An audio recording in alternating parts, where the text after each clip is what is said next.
Assalamualaikum semua. Kita tunggu Ustaz Dusuki sekejap. Terima kasih kepada korang semua yang live. Thank you. Waalaikumsalam warahmatullahi. Gelap seketika ya sebab Kak Ja. Ardel, thank you so much kerana banyak buat misi kemanusiaan dalam keadaan pregnant pun masih lagi gagahkan diri untuk tolong orang. Semoga Allah merahmatimu. Thank you so much.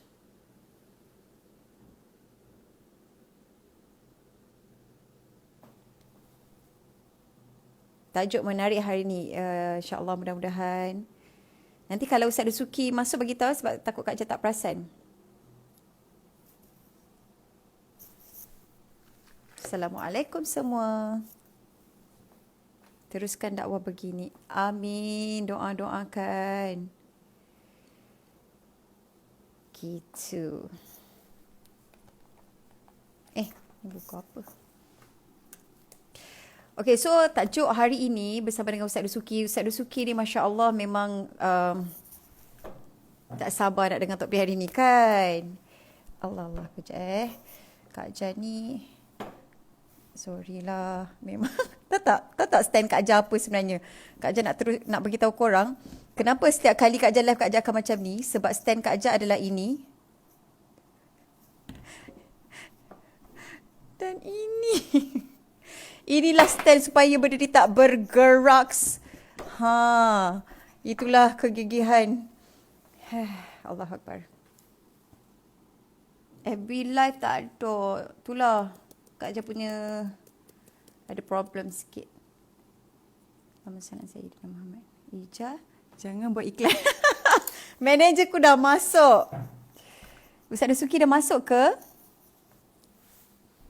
So, Kak Ja kan tiba-tiba terfikir ada satu topik yang best Kak Ja rasa macam Kak Ja nak buat. Tapi tak tahu dia tak nak beritahu lagi korang. Pakai kolej dan mak. Malam ni memang banyak orang buat live sebenarnya. Kak Ja doakan saya mesti ni. Apa tu nama dia? Korang kalau ada soalan, korang boleh tanya dekat komen, okay?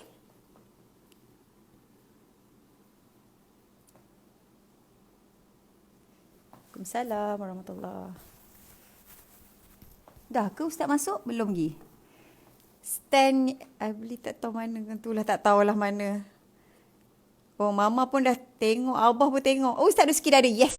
Sorry.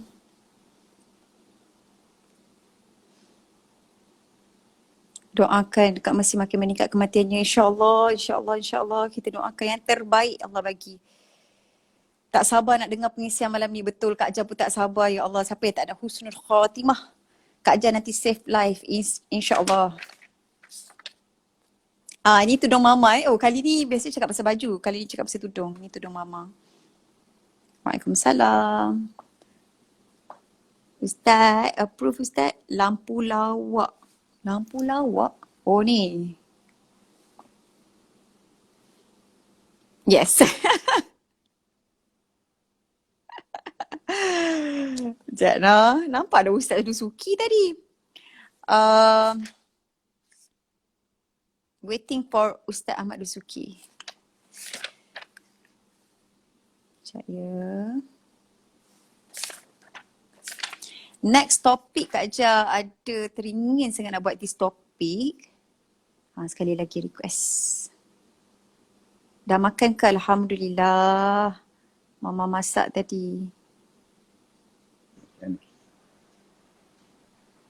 Assalamualaikum. Waalaikumsalam warahmatullahi taala wabarakatuh.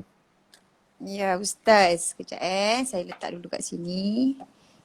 Okey. Ustaz, di manakah wajah Ustaz? Nanti sabar. Okey. Admin masih lagi betulkan. Okey. Ada tukang uruskan Dahsyat Ustaz. Ija punya sengit juga. Macam Ija uruskan sendiri. Jadi tak apalah. Jadi kena macam ni lah Ustaz. Okey. Assalamualaikum Ustaz. Assalamualaikum warahmatullahi taala wabarakatuh. Pertama sekali Ustaz, Ijaz nak ucap thank you sangat-sangat. Jazakumullahu khairan kathira. Jidan. Ini tambahan ayat sedikit. Walaupun Ustaz super duper busy, siang malam ada je aktiviti dia. Terima kasih sebab Ustaz sudi ruangkan masa. Malam ini bersama-sama dengan siapalah, Heliza Helmi kan. Terima kasih Ustaz. Ustaz, sama-sama. Malam ni ramai yang macam tak sabar-sabar. Ramai rakan-rakan artis juga bersama dengan kita untuk kita share bagaimana untuk mendapat kematian yang baik, husnul khatimah tu sendiri. Jadi, yelah kematian kan bila-bila masa. Nyawa sekarang ni macam Allah tarik macam tu je. Sorry. Maknanya begitu kita ni rapuh dan begitu lemah sekali, bila-bila masa kita akan pergi. Jadi pasti kita nak pergi dalam keadaan yang baik. So, Ijaz ada soalan-soalan susunan yang lain, tapi mungkin Ustaz boleh intro ataupun mulakanlah sebab pastinya orang tak nak dengar. Ustaz, maafkan saya. Sekejap. Ya Allah, perangai tu Elizami. Okay, sorry. Okay. Sebelum Ustaz start, Ijaz nak kongsi sikit. Ustaz betulkan Waktu Kak Ja dengan Ustaz Dusuki dekat Bekah, waktu tu dekat, apa tu kita minum tu? Apa nama tempat yang orang selalu lepak orang Malaysia tu Ustaz? Disaji. Ustaz ada share satu ayat ni. Kalau kita naik kapal terbang dan kalau kapal terbang tu bergoyang, kita baca surah Al-Mulk ayat ke-19. Tak silap saya. Bismillahirrahmanirrahim. Awalam yarau ila at-tayri fawqahum saffatin wa yaqbidun. Betul Ustaz? Ya betul. Okey, mungkin Ustaz boleh share sikit. Ma illa Rahman. Baca sampai habis Baca sampai habis. Walam yaru ila at-tayri fawqahum saffatin wa yaqbid ma yumsikuhunna illa Rahman. Innahu was-sami'ul basir. Was-sami'ul basir. Ayat yang tu merupakan ayat yang bila kita berdebar ataupun kena anxiety lah senang cerita ni. Orang kita ni kan ramai yang kena ketakutan, debaran. Dia dalam keadaan yang bila diuji dengan ujian-ujian yang sebegitu. Jadi kita pun bacalah ayat-ayat tersebut. Tak semestinya di atas kapal terbang sebenarnya. Atas kapal terbang tu satu. Tapi bila kita ni rasa debaran kita tu terlampau mengancam sangat perasaan diri kita. Kita kadang-kadang banyak dalam hidup kita ni kita berdebar. Bila berdebar waktu mana kita kena ujian. Dalam ujian-ujian yang menakutkan pada diri kita. Lalu kita salah satu ayat yang kita boleh baca, awalam yarau ila at-tayri fawqahum saffatin wa yaqbid ma yumsikuhunna illa Rahman. Tu yang Allah cerita, kamu tengok burung-burung tersebut yang berterbangan. Waktu mana dia dalam keadaan terbang tu, dia ada apa pada burung tersebut? Dan siapa yang boleh pegang pada burung tu? Ma yumsikuhunna illa Rahman. Ya tak, yang boleh pegang ialah Allah yang bersifat Ar-Rahman pada kita. Ni di antara amalan kita. Sepanjang kita hidup atas dunia ni, kita akan diuji dengan ujian-ujian dalam hidup. Tak ada orang yang tak diuji oleh Allah dengan ujian. Lalu ujian-ujian ini biar kita jadi rapat dengan Allah Subhanahu Wa Taala dalam kehidupan kita. Itu cara demikian. Okay. So adakah kalau macam yelah kita kena na'udzubillah min zalik, kalau kita dapat tahu berita kena positif COVID, kita anxiety sangat-sangat, so doa ni boleh dipraktikkan? Boleh baca. Ya, boleh baca. Boleh dibaca. Kalau tuan-tuan kena ujian-ujian yang demikian, saya cadangkan baca, selain daripada baca ayat ni, baca 3 kul. 3 kul tu pun satu kekuatan juga pada diri kita. Sebab 3 kul ini anugerah Allah kepada umat Nabi Muhammad sallallahu alaihi wasallam. Hadiah Allah pada kita lah. Dalam hidup kita ni adalah ujian-ujian yang menyebabkan diri kita ni sentiasa tergoncang keyakinan kita. Dia jadi rasa serba tak kena pada diri kita. Maka kita baca ayat-ayat sebegini. Itu cara demikian. Jazakumullahu khair Ustaz. Okey Ustaz, pastinya panjang cerita pasal husnul khatimah ni kan.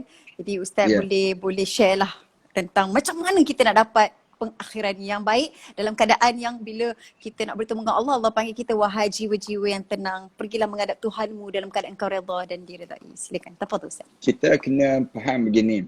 Hidup kita ni dia tak berakhir dengan hidup sampai tak mati-mati. Kita kena faham gitu. Kita kena faham dalam hidup kita ni ending kita ialah mati. Ending kita. dalam hidup kita. Cuma mati kita ni dia ada dua. Dalam keadaan dua keadaan yang akan berlaku. Namalah kita apa pun. Kita artis ke, kita ustaz ke, kita apa pun. Bila penghujung dalam hidup kita ni, kita akan mati dalam dua keadaan saja. Satu dipanggil husnul khatimah. Satu lagi yang dipanggil su'ul khatimah. Su'ul khatimah ni merupakan kesudahan yang paling buruk dalam hidup. Yang buruk dalam hidup. Bagaimana kita dipanggil su'ul khatimah? Bila kita mati dalam dua keadaan. Satu keadaan dipanggil kekufuran. Tak beriman pada Allah. Yang kedua, kita mati dalam keadaan kezaliman ataupun kemunafikan. Bila kita mati dalam keadaan zalim ataupun munafik, dia panggil. Zalim ataupun munafik ni pun su'ul khatimah juga. Su'ul khatimah ni maknanya penyudah yang buruk pada seseorang dalam kehidupan kita. Mati orang zalim ni mati pendosa-pendosa. Dalam hidup kita ni kita ada dosa je.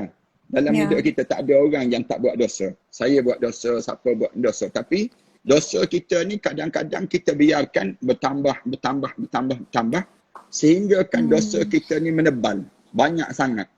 Kita nak tahu kita ni banyak dosa ke tak banyak dosa, orang kita ditanya macam mana. Kita nak tahu kita ni banyak dosa ke tak banyak dosa. Bila kita tak rasa lagi lazat dalam ibadah, itu tanda banyak dosa. Tanda banyak dosa. Bila kita tak rasa manis lagi dalam ibadah, baca Quran tak manis, kemudian kita kita bangun tahajud malas, ataupun kita ni jadi payah nak buat benda yang disuruh oleh Allah. Maknanya kita ni pendosa. Senang cerita ni. Pendosa ni dia akan jadi berat nak buat benda yang disuruh oleh Allah Subhanahu Wa Taala. Manakala orang yang satu lagi dalam keadaan ni mati dalam keadaan dosa, satu lagi mati dalam keadaan yang dia ni munafik. Munafik ni. Takutnya. Mati dalam keadaan munafik ni pun satu juga. Bismillah. Orang yang berpura-pura, mati dalam keadaan berpura-pura di kalangan kita. Pura-pura mukmin. Yang ni ramai di kalangan kita terjadi demikian. Okey. Yang ni satu kelompok yang mati dipanggil su'ul khatimah.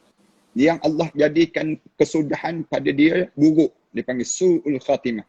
Masuk saja dalam start daripada dia keluar roh dia daripada jasad dia, di situ dia akan mula satu pengembaraan yang ngeri pada diri dia. Ustaz, pengembaraan yang menakutkan. Ustaz, sorry. Sebelum Ustaz teruskan, nak tanya, mungkin ramai juga tertanya-tanya, bila Ustaz kata di kalangan kita ni ramai munafik, jadi kita takut, na'udzubillah. Macam mana kita nak tahu kita ni munafik? Macam mana kita nak tahu seseorang itu adalah munafik yang zaman kita sekarang ni? Zaman kita ni dia berpura-pura depan orang mukmin. Depan kita dia cakap elok, belakang kita dia hentam kita balik. Ni dia panggil munafik. Allah cerita tentang orang munafik ni dalam start daripada ayat, kalau kita rajin baca Quran kan, 5 ayat yang pertama dalam surah Al-Baqarah cerita tentang orang mukmin. Alif Lam Mim, Zalikal kitabu la raiba fih, hudan lil muttaqin. Tu 2 ayat yang cerita tentang orang, 5 ayat cerita tentang orang mukmin. 2 ayat cerita tentang orang kafir. 2 ayat je cerita orang kafir. Innal ladzina kafaru ayatillah, innal ladzina kafaru. Nanti cerita 2 ayat, khatamallahu ala qulubihim wa ala sam'ihim wa ala absarihim. 2 ayat cerita tentang orang kafir. Manakala lebih kurang 18 ayat seterusnya tersebut cerita tentang orang munafik. Orang munafik ni Allah cerita terus. Macam mana perangai orang munafik? Wa idza laqul ladzina amanu qalu amanna. Kalau kamu berjumpa dengan dia akan sebut, kami sama dengan kamu jugalah. Kami sama dengan kamu. Wa idza qalau ila syayatinihim, kalau dia paling pada puak-puak syaitan mereka, qalu inna ma'akum innama nahnu mustahzi'un. Ni Allah cerita panjang. Wa idza qila lahum la tufsidu fil ard, kalau dikatakan pada mereka, janganlah kamu merosakkan di atas muka bumi ini. Qalu innama nahnu muslihun. Mulut-mulut mereka kata, kami ni orang baik-baik, disebut demikian. Lalu Allah Subhanahu Wa Taala sebut ala innahum humul mufsidun. Sesungguhnya mereka lah orang-orang yang merosakkan. Maksudnya atas muka bumi ni orang yang baik ni bukan dikategori dengan berdasar pandangan kita baik. Tapi yang baik ni berdasar pada pandangan Al-Quran yang mengatakan dia baik. Dia tak boleh kata orang semua kata kita baik. Tapi Al-Quran kata kita tak baik, kita tetap tak baik. Kalau semua orang kata kita ni baik, tapi Al-Quran kata kita tak baik, maka kita tak baik. Mana neraca baik ini berdasar pada Al-Quran. Dipanggil demikian. Itu kita cerita yang tersebut. Ni orang munafik. Orang munafik Allah cerita bagaimana satu surah Al-Munafikun. Surah Al-Munafikun cerita orang munafik. Ini Allah jadikan demikian. Kalau pagi-pagi saya perhati selagi Heleza buat pertandingan membaca surah Al-Mulk kan. Buat sebelum daripada ini. Kemudian buat yang disebut dengan ajak sahabat-sahabat berselawat dan sebagainya. Itu bagus-bagus. Yang tu teruskan. Tapi saya nak sebut juga ialah di antara perkara yang kita kena ajak orang baca ialah baca surah Al-Munafikun. Surah Al-Munafikun. Pagi-pagi je bila kita nak bergerak dia keluar daripada rumah kita mulakan dengan Al-Munafikun. Iza ja'akal munafiqun qalu nashhadu innaka la rasulullah. Ayat tersebut tu tak panjang pun. Dalam surah Al-Munafikun. Baca surah Al-Munafikun supaya kita terselamat daripada sifat munafik. Masya Allah. Pagi-pagi Ustaz Pagi-pagi. Lepas subuh. Lepas subuh. Okay, saya perhati di kalangan masyarakat kita ni lepas pada subuh dia terlentang tengok Facebook misal contoh. Dia terlentang dia tengok dia baca Instagram dan sebagainya. Rugi. Betul. Baik kita baca Al-Quran Karim. Pagi je kita baca Al-Quran. Baca Al-Quran ni nak suruh apa dia? Nak suruh kita terselamat daripada sifat munafik. Munafik yang biasa terjadi di kalangan kita. Yang bahaya munafik ni, kesan dia apa dia? Su'ul khatimah. Su'ul khatimah tu. Maknanya kesudahan yang buruk. Nak buat apa dalam hidup kita? Rumah kita besar, kereta kita besar, jawatan kita besar, pengaruh kita ramai, follower kita juta-juta. Misal contohnya. Tapi dalam masa yang sama juga, bila kita mati masuk neraka Allah Subhanahu Wa Taala tu. Apa faedah kita hidup demikian? Hidup kita ni biar bermanfaat. Bagaimana hidup nak suruh bermanfaat dalam hidup kita ni? Dalam hidup kita biar mati kita husnul khatimah. Husnul khatimah. Yang ni dah yang kita nak bincangkan. Satu kelompok dipanggil su'ul khatimah. Satu lagi kelompok manusia ni dimatikan dalam keadaan husnul khatimah. Allah pilih dia untuk mati dalam keadaan husnul khatimah. Syarat yang pertama orang yang nak mati husnul khatimah macam mana? Yang ni kita nak bincang tajuk malam ni kan. Muqaddimah tu biasalah panjang kan. Sikit. Kemudian saya nak sebut tentang bagaimana kita nak mati kita jadi husnul khatimah. Yang pertama syarat dia mesti Muslim. Syarat seorang yang mati dalam keadaan husnul khatimah ni dia mesti terima Islam sebagai satu cara hidup dia. Allah Subhanahu Wa Taala sebut wala tamutunna illa wa antum muslimun. Jangan kamu mati kecuali kamu memilih Islam sebagai way of life dalam hidup kamu. Kerana apa dia? Kerana ramai orang kita ni dia Islam, dia sebut dia Islam tapi dia tak yakin sepenuhnya terhadap Islam. Yang ni salah. Yang ni salah dalam hidup kita. Orang kita kan dia yakin Islam dalam bab sembahyang, dia yakin Islam dalam bab puasa. Dia yakin Islam dalam bab haji. Tapi dalam bab ekonomi, dia tak terima Islam. Dia tak terima Islam. Dalam bab sosial, dia tak terima Islam. Dalam bab hiburan, dia tak terima Islam. Tak boleh demikian. Kalau siapa yang nak mati husnul khatimah, syarat yang pertama, dia mesti Islam yang mu'minan, yaqinan, sadiqan. Dia kena mukmin yang yakin dengan benar-benar hidup dia dengan Islam. Dia tak boleh pada diri dia, saya terima Islam dalam bab ni je. Dalam bab yang itu, saya tak nak terima Islam. Saya nak terima Islam dalam bab nikah kahwin je, dalam bab yang lain saya tak terima Islam. Tak boleh. Al-Islam ni, bila kita sebut syarat untuk mati husnul khatimah ni, dia mesti Islam. Kenapa? Kerana bila ruh kita ni sampai di halqum ni, syaitan akan menyamar menjadi arwah ayah kita. Dia akan menyamar menjadi arwah ibu kita. Ni dalam hadis yang Rasulullah cerita. Saat mana kita mati, ruh kita ni ditarik. Saya biasa sebut dalam malam-malam PKP ni, tiap-tiap malam saya cerita tentang perjalanan ke akhirat Allah. Dalam Mau'izah Hasanah, bermula daripada 8 malam sampai ke 9:30 malam. Saya tak daripada malam yang ketiga PKP, saya cerita tentang mengenai perjalanan sampai malam ni saya cerita tentang mengenai bila orang mukmin meninggal dunia, langit dan juga bumi ni akan menangis teresak-esak.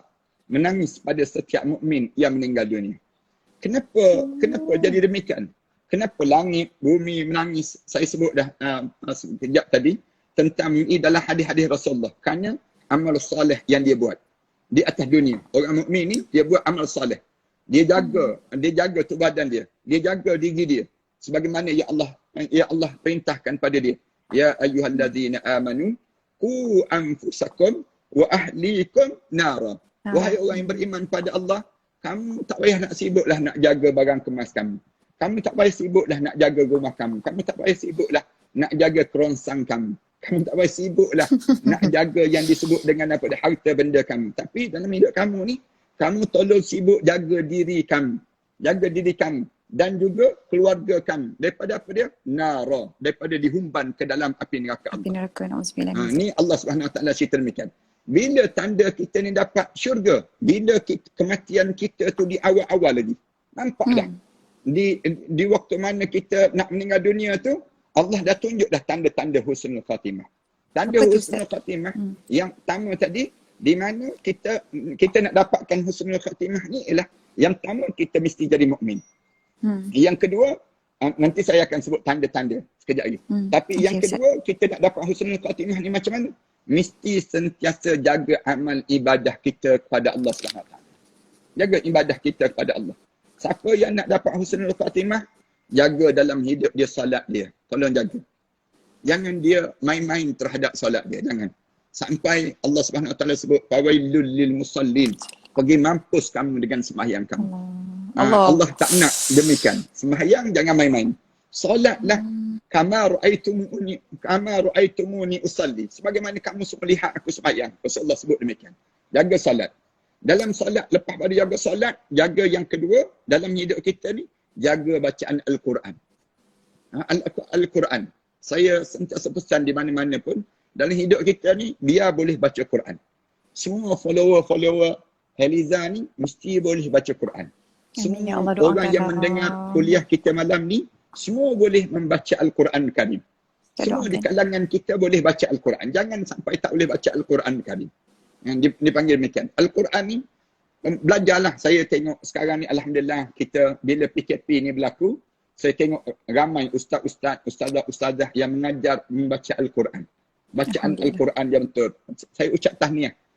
Saya gembira tengok bagaimana dalam Facebook, dalam Instagram, dalam YouTube di kalangan masyarakat kita ni mula dah sibuk dengan Al-Quran. Saya gembira sangat. Saya tengok sampai yang tengok bacaan Al-Quran Karim ini, yang belajar Al-Quran ni sampai belah-belah ribu, sampai 20,000. Ada seorang ustazah yang begitu tekun dalam hidup dia. Dan saya suruh di kalangan para asatizah yang ada, siapa-siapa yang ada YouTube, ada Facebook, ada Instagram, kalian buat live. Tolong ajar masyarakat kita tentang Al-Quran. Tentang Al-Quran ini sendiri. Kemudian Al-Quran ni panjang cerita dia. Dalam yang kedua ni. Kalau siapa yang nak dapat husnul khatimah. Jaga ibadah. Senang cerita ni. Selain daripada itu, Liza, selain daripada kita jaga bacaan Al-Quran, dalam masa yang sama, dalam ibadah ni juga, tolong banyakkan infak. Tolong banyakkan bersedekah. Saya istilahkan sedekah ni, saya sebut begini.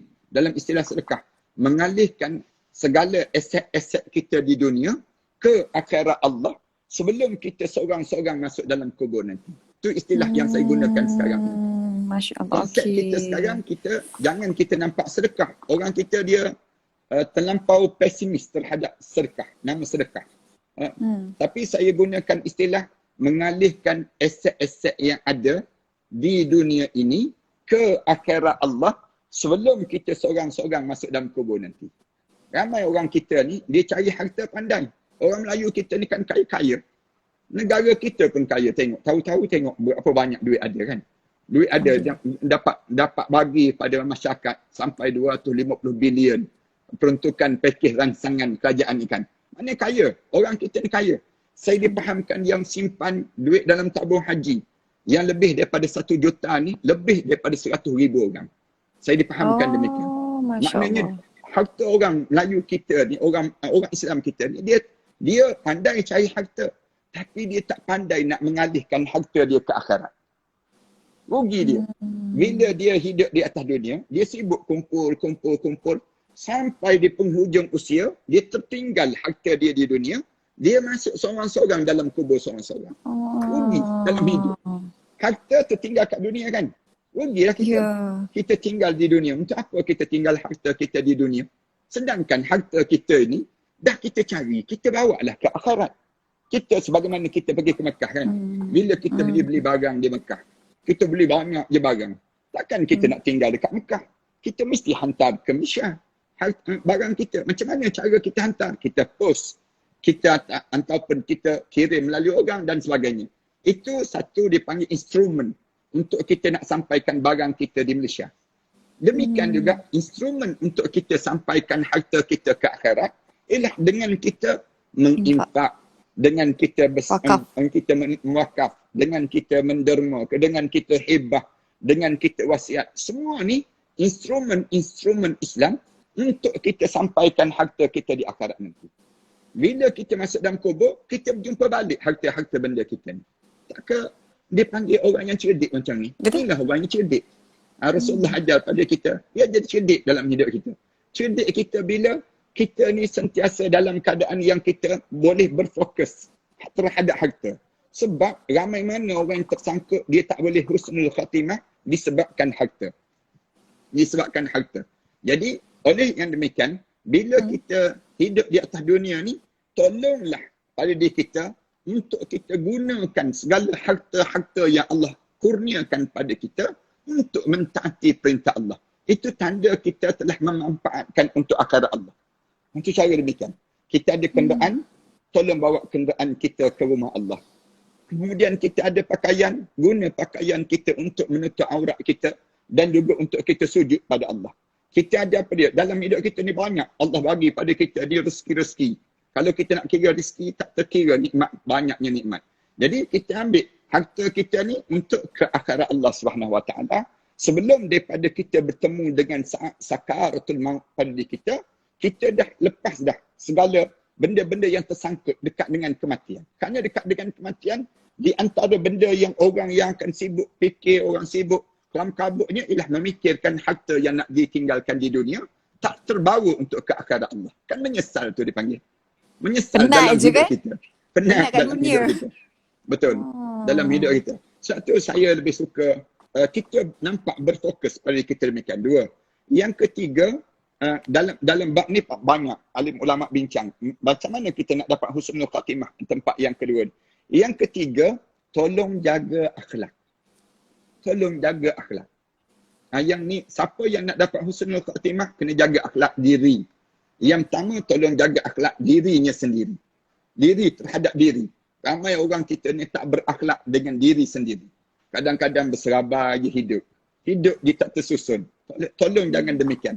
Biar nampak kemas kita seorang mukmin. Macam mana peribadi mukmin? Macam mana?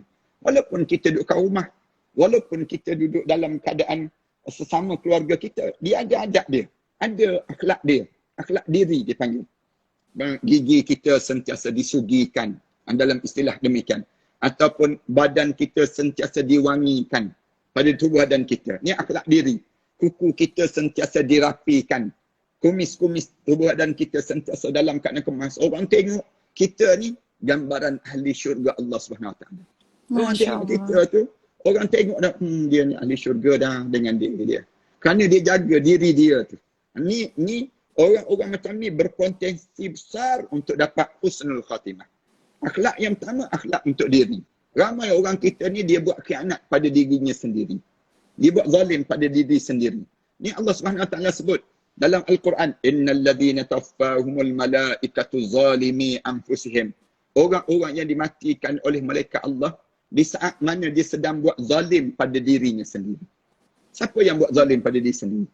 Kan ramai di kalangan kita kata, ada ke ustaz orang buat zalim pada diri sendiri? Mana ada orang buat khianat pada diri sendiri? Orang buat zalim pada diri sendiri ni siapa? Orang yang dia dengar azan, dia tak datang sembahyang berjemaah. Dia buat zalim pada diri sendiri. Orang yang dia dah bangun dah malam. Dah bangun dah malam. Dalam keadaan dia dah pergi ke bilik air dah. Dia tak boleh sembahyang sunat 2 rakaat. Takkan dia buat zalim pada diri sendiri? Orang yang dia ada peluang untuk duduk dengan orang saleh. Dia ada peluang untuk dia macam ni kan. Kita ni dalam bersiaran macam ni. Dah ada peluang dah kita bersiaran macam ni. Dia pergi tukar channel lain lagi. Pada diri dia. Maknanya dia sedang buat zalim pada dirinya sendiri. Zalim ni dia ada peluang untuk dia mentaati perintah Allah. Tiba-tiba dia tak grab. peluang untuk dia mentaati perintah Allah. Saya nak sebut pada Heliza kan, Yes, dalam hidup kita ni, Allah ni dia sayang pada hamba dia. Kita kena letak demikian. Allah memang menyintai dan mengasihi hamba-Nya, suka sayang sangat. Tapi sayangnya, hamba ni tak pandai nak membalas kasih dan cinta Allah kepadanya. Tu kebodohan hamba dipanggil. Kebodohan hamba ni dalam hidup kita ni, bila kita ni tak rasa bagaimana Allah sedang menunjukkan rasa kasih dan sayang Allah kepada hamba ni. Dia tak rasa nikmat yang Allah bagi. Dia tak rasa dalam hidup dia ni banyak dah Allah sedang mencurahkan cinta Allah kepada hamba ini. Tapi hamba ni dia buat tolol, dia panggil. Hamba ni dia buat degil dalam hidup. Hamba ni dia jenis bila Allah buat macam tu pada diri dia buat acuh tak acuh. Dia buat selamba. Sebenarnya yang dia selamba tu bukan dia selamba pada Allah. Dia tak bawa kesan pada Allah. Tapi yang bodoh dia sedang mengacuh tak acuh untuk dirinya. Diri dia. Dia dah ada peluang. Tiba-tiba kenapa dia tak grab peluang tersebut? Macam kita kan, macam contohlah, boleh jadi kita buat contoh anak raja yang dah berkenan dah pada kita. Dia nak dah pada Heliza misal contohnya. Tapi Heliza buat tak reti je misal contohnya. Dia sebut demikian. Macam kita buat, tak nak lah, tak pandang lah. Misal contoh lah, saya buat contoh. Saya nak sebut demikian. Tapi kalau jadi pun nak buat macam mana kan? Tapi walau mana sekalipun, saya nak sebutnya, bila begitu, kita ni tak ambil peluang. Dah ada dah peluang, tapi kita tak ambil peluang. Maknanya, itulah ketidakcerdikan kita. Nak sebut bodoh, rasa kasar sangat. Waktu tu kan. Tapi nak sebutnya, dalam hidup kita, bila Allah bagi peluang pada diri kita, untuk kita dekat dengan dia, kita tak ambil peluang tersebut. Lalu kita buat zalim pada diri kita. Kita buat khianat pada diri kita. Yang ni salah. Salah besar dalam hidup seorang hamba. Allah buat COVID-19 ni kan. Tanda apa? Tanda Allah sedang sayang pada kita. Betul. Tanda Allah sedang menyayangi kita. Selama ni kan orang kita Allah sebut syaitan tu jahat. Syaitan tu jahat. Syaitan ni musuh yang paling nyata. Orang kita buat tak reti je. Tapi bila Allah buat COVID-19, sama tak nampak je. Syaitan tak nampak, COVID-19 pun tak nampak juga kan. Tapi kenapa orang buat penjarakan terhadap COVID-19, orang tak buat penjarakan terhadap syaitan? Pelik kan? Okey. Masya Allah. Bagaimana Allah buat satu, Allah nak ajar dunia. Nak ajar dunia. Bukan nak ajar kita je, nak ajar dunia. Selama ni aku dah bagi tahu dah dalam Quran. Innahu lakum aduwwum mubin.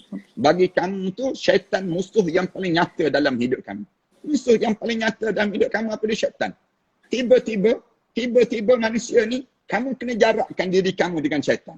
Jangan kamu buka ruang untuk syaitan masuk.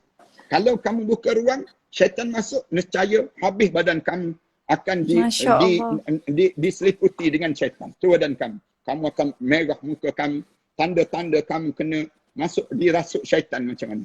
Kamu akan nampak bagaimana diri kamu tak terkawan. Kalau syaitan tu Allah cerita macam tu, manusia tak faham, Allah hantar COVID-19. Allah hantar COVID-19 ni, sekarang kamu jangan sentuh. Kena pakai face mask. Kena pakai penutup muka. Kamu kena, semua orang kita menjadi curiga di antara satu sama lain. Pantang orang bersin, kita mesti jauh terus. Nak sebut ni kenapa? Kerana nak sebut gambaran bagaimana kita ni takut COVID-19 kan. Allah dah bagi tahu awal kan. Jahatnya, syaitan ni lebih jahat daripada COVID-19. COVID-19 habis-habis tinggi mati. Mati jasad kamu. Tapi syaitan dia mematikan hati kamu. Bila mati hati kamu, yang jadi masalah, hati kamu mati, jasad kamu masih hidup. Jasad sedang hidup. Jasad sedang hidup. Mana lebih bahaya? Kalau matinya jasad, kemudian ditimbus jasad, mati sekali dengan roh-roh dengan COVID-19, kita kata itu dah mati, berakhirlah perjalanan hidup. Tapi yang jadi masalah bila manusia berhatikan syaitan. Manusia sudah diseliputi dengan syaitan. Bagaimana saat tersebut? Bahayanya pada dia. Bahaya apa? Bahaya kematian su'ul khatimah. Mati dalam keadaan su'ul khatimah. Kenapa? Kerana dia tak jaga diri dia. Dia tak ada penjarakan diri dia dengan syaitan. Dia menjarakkan diri dia dengan COVID-19 dia. Tapi dia tak menjarakkan diri dia dengan syaitan. Pelik dalam hidup seorang demikian. Yang ni di antara sebab mengapa kita ni kita dapat husnul khatimah bila kita boleh jaga diri kita. Jaga diri kita ni yang pertama. Yang kedua, jaga yang disebut dengan apa dia? Kita dengan keluarga kita. Jaga hubungan dengan kekeluargaan. Saya sebut banyak kali ni dalam masalah penjagaan hubungan kekeluargaan. Ramai di kalangan kita bertelagah adik-beradik. Tak tegur siapa adik-beradik. Bila kita mati, kita ingat ke kita boleh masuk syurga ke? Di kalangan kita. Ada di kalangan kita kan? Di kalangan kita sampai bertengkar kita dengan jiran tetangga. Kita ambil dengan adik-beradik dahulu. Ada di kalangan kita sampai peringkat kita ni tak jaga hubungan dengan adik-beradik. Tak jaga hubungan dengan adik-beradik, tak apa lagi. Tak jaga hubungan dengan ibu dan ayah. Ibu dan ayah yang semakin tua dalam hidup. Ramai orang kita ni, dia sibuk nak jaga hubungan dengan kawan-kawan dia, dengan pasangan hidup dia, tetapi dia tak jaga hubungan dia dengan mak ayah dia. Orang lelaki terutamanya. Ramai di kalangan orang lelaki ni, dia sibuk jaga hubungan dia dengan isteri dia, sanggup dia menipu mak dan ayah dia. Ni satu bala yang besar dalam hidup. Manakala orang perempuan, dia tak boleh nak jaga hubungan dia dengan suaminya. Itu dia antara perkara yang jadi bahaya juga dalam hidup. Walau mana sekalipun saya nak sebut je, ni untuk kita jadi husnul khatimah, kita kena jaga yang ni, hubungan kita, hubungan dengan mak ayah kena jaga. Sebagai seorang anak, kalau anak lelaki lah terutamanya, dia kena jaga. Kalau anak perempuan, dia kena jaga hubungan dia dengan suami dia kalau dia dah berumah tangga. Kita tinggalkan yang tu, saya nak sebut ni. Tapi ada juga yang di kalangan kita, dia tak dapat husnul khatimah kerana dia buruknya akhlak dengan jiran tetangganya. Dengan jiran tetangga dia. Siapa yang nak dapatkan husnul khatimah, dia kena baik akhlak dia dengan jiran tetangga. Jiran tetangga kita ni, sebelah kanan kita 40 buah rumah, sebelah kiri 40 buah, ke depan 40 buah, belakang 40 buah, atas 40 buah, bawah 40 buah. Maknanya, bagi kita ni jiran kita. Jangan sakitkan hati jiran. Jangan menyusahkan jiran. Jangan sampai jiran kita ni terasa terganggu dengan adanya kita berjiran dengan dia. Yang ni, semua ni, kalau kita boleh jaga yang ni, tiga-tiga yang saya sebut asas ini, husnul khatimah di kalangan Masya Allah. kita akan dapat husnul khatimah. Tapi kalau kita tak dapat jaga tiga perkara yang saya sebut sebentar tadi, yang besar ini, kita tidak akan dapat husnul khatimah. Ustaz, maksud jaga Ya. Ustaz, Maksudnya- jaga jiran tu maksudnya jangan bermusuh ataupun sampai tahap yang memang kita kena ambil tahu 40 kiri kanan kena berukhuwah, ke sekadar kita tak bermusuh pun kira jaga jiran jugalah. Kadang-kadang kita Ya, tak betul. dapat nak tegur semua. Ya, Macam mana betul. Ustaz? Saya maksudkan ialah maknanya kita jangan bermusuh dan jangan sampai peringkat kita tak kenali langsung jiran kita. Maksudnya pada diri kita, biar dengan kita dengan jiran kita ni ada hubungan lah. Orang sebut saya berjiran dengan Heliza misalnya contohnya. Saya berjiran dengan Ustaz Ahmad Dasuki. Maknanya paling tidak kita pun jawab, ya dia jiran saya. Kita kenal. Boleh setakat itu. Ataupun yang lebih baik lagi, kita jaga sampai tahap makan minum mereka tersebut. Dah kita berjiran kan? Bila kita berjiran dengan mereka tersebut, kita jaga yang disebut dengan sakit demam dia, susah dalam kehidupan dia, senang dalam kehidupan dia. Yang ni kita berjiran. Maksudnya mereka tak malu dan tak segan dalam mereka berhubung dengan diri kita. Tapi Muslim kalau tak Muslim tak peringkat- apalah Ustaz ya? Muslim ke tak dia Muslim ke jaga? Muslim dia ada dua hak. Kalau dia tidak Muslim, dia ada satu hak. Kalau dia adik-beradik dengan kita, dia ada tiga hak. Tiga hak Rasulullah sebut demikian. Berjiran. Bila berjiran ni, dia ada tiga kategori jiran. Rasulullah sebut. Kalau dia seorang adik-beradik dengan kita, dia keluarga kita, sepupu-sepupu kita dan sebagainya, dia mempunyai tiga hak. Tiga hak yang dia boleh dapat. Hak dia adik-beradik dengan kita, hak dia Muslim, hak dia jiran kita. Tapi kalau dia Muslim, dia ada dua hak saja. Rasulullah sebut. Hak Muslim dengan hak berjiran. Kemudian kalau dia tidak Muslim, dia ada satu hak. Satu hak dia dah. Hak dia berjiran. Walaupun dia tidak Islam. Berlaku zaman Rasulullah sallallahu alaihi wasallam, seorang perempuan yang dia malam hari dia bangun tahajud malam, siang hari dia puasa sunat. Siang hari dia puasa sunat. Kemudian tapi dia kalau dia berbuka puasa, dia mesti ambil makanan sisa-sisa makanan dia, disimbah ke rumah jiran sebelah. Ni perangai jiran ini. Dia zaman Rasulullah berlaku peristiwa ini. So, perangai dia malam hari bangun tahajud malam. Siang hari dia puasa sunat. Tapi bila dia berbuka puasa, sisa makanan ni disimbah ke rumah jiran sebelah. Dia menyebabkan jiran sebelah dia ni sakit hati. Sakit hati. Dia ni nampak bagus kan? Di sudut amalan yang lain bagus. Tapi di sudut yang disebut dengan dia tu, dalam keadaan seperti itu, dia dalam keadaan yang buruk perangai dan akhlak dia. Lalu satu hari dia meninggal dunia. Bila dia meninggal dunia, ditanya kepada Rasulullah sallallahu alaihi wasallam, bagaimana tempat perempuan yang begini ya Rasulullah? Yang hidup dia malam hari dia bangun tahajud, siang hari dia puasa sunat, tapi dia menyakitkan hati jiran. Bagaimana tempat dia ya Rasulullah? Rasulullah jawab, hiya finnar, dia dalam neraka Allah Subhanahu Wa Taala. Dalam neraka juga. Kenapa? Kerana dia tak pandai nak jaga tadi. Heriza dan juga penonton-penonton, sahabat-sahabat yang follower semua yang ada ni, saya nak sebut, tolonglah kita jaga 3 perkara ni untuk kita dapatkan husnul khatimah dalam hidup kita. Kalau kita boleh jaga 3 perkara ni, pada diri kita akan dapat husnul khatimah. Di sana kita akan cerita lagi tentang bagaimana kita nak tanda-tanda husnul khatimah itu terjadi, insya-Allah. Lepas ni insya-Allah tanda-tanda husnul khatimah. Okey, sementara kita nak pergi ke tanda-tanda, ada soalan yang saya dapat. Dia macam ni, dia kata ini kisah benar, soalan yang ditanya juga. Waktu hidup, ayahnya memang punya kehidupan na'uzubillah lah. Kira dahsyat yang teramat sangat. Bila ayah dia meninggal dunia, tiba-tiba keluarga dia bermimpi dan bermimpinya ayahnya muka berseri-seri, bercahaya. Jadi dia tanyalah, sekarang ni kalau ikutkan kehidupan ayah dia memang dahsyat sangat. Tapi dia mimpi tu adakah signal bahawasanya ayah dia sebenarnya husnul khatimah. Tapi kalau ikutkan kehidupan di dunia macam su'ul khatimah. So macam mana tu Ustaz? Dia ada kaitan ke dengan mimpi tu? Kita kena faham gini. Kalaulah mimpi tu kerap sangat, mimpi yang sama berlaku dalam hidup dia, tanda ni kebaikan daripada doa-doa anak yang soleh untuk ayah yang soleh. Ayah yang jahat.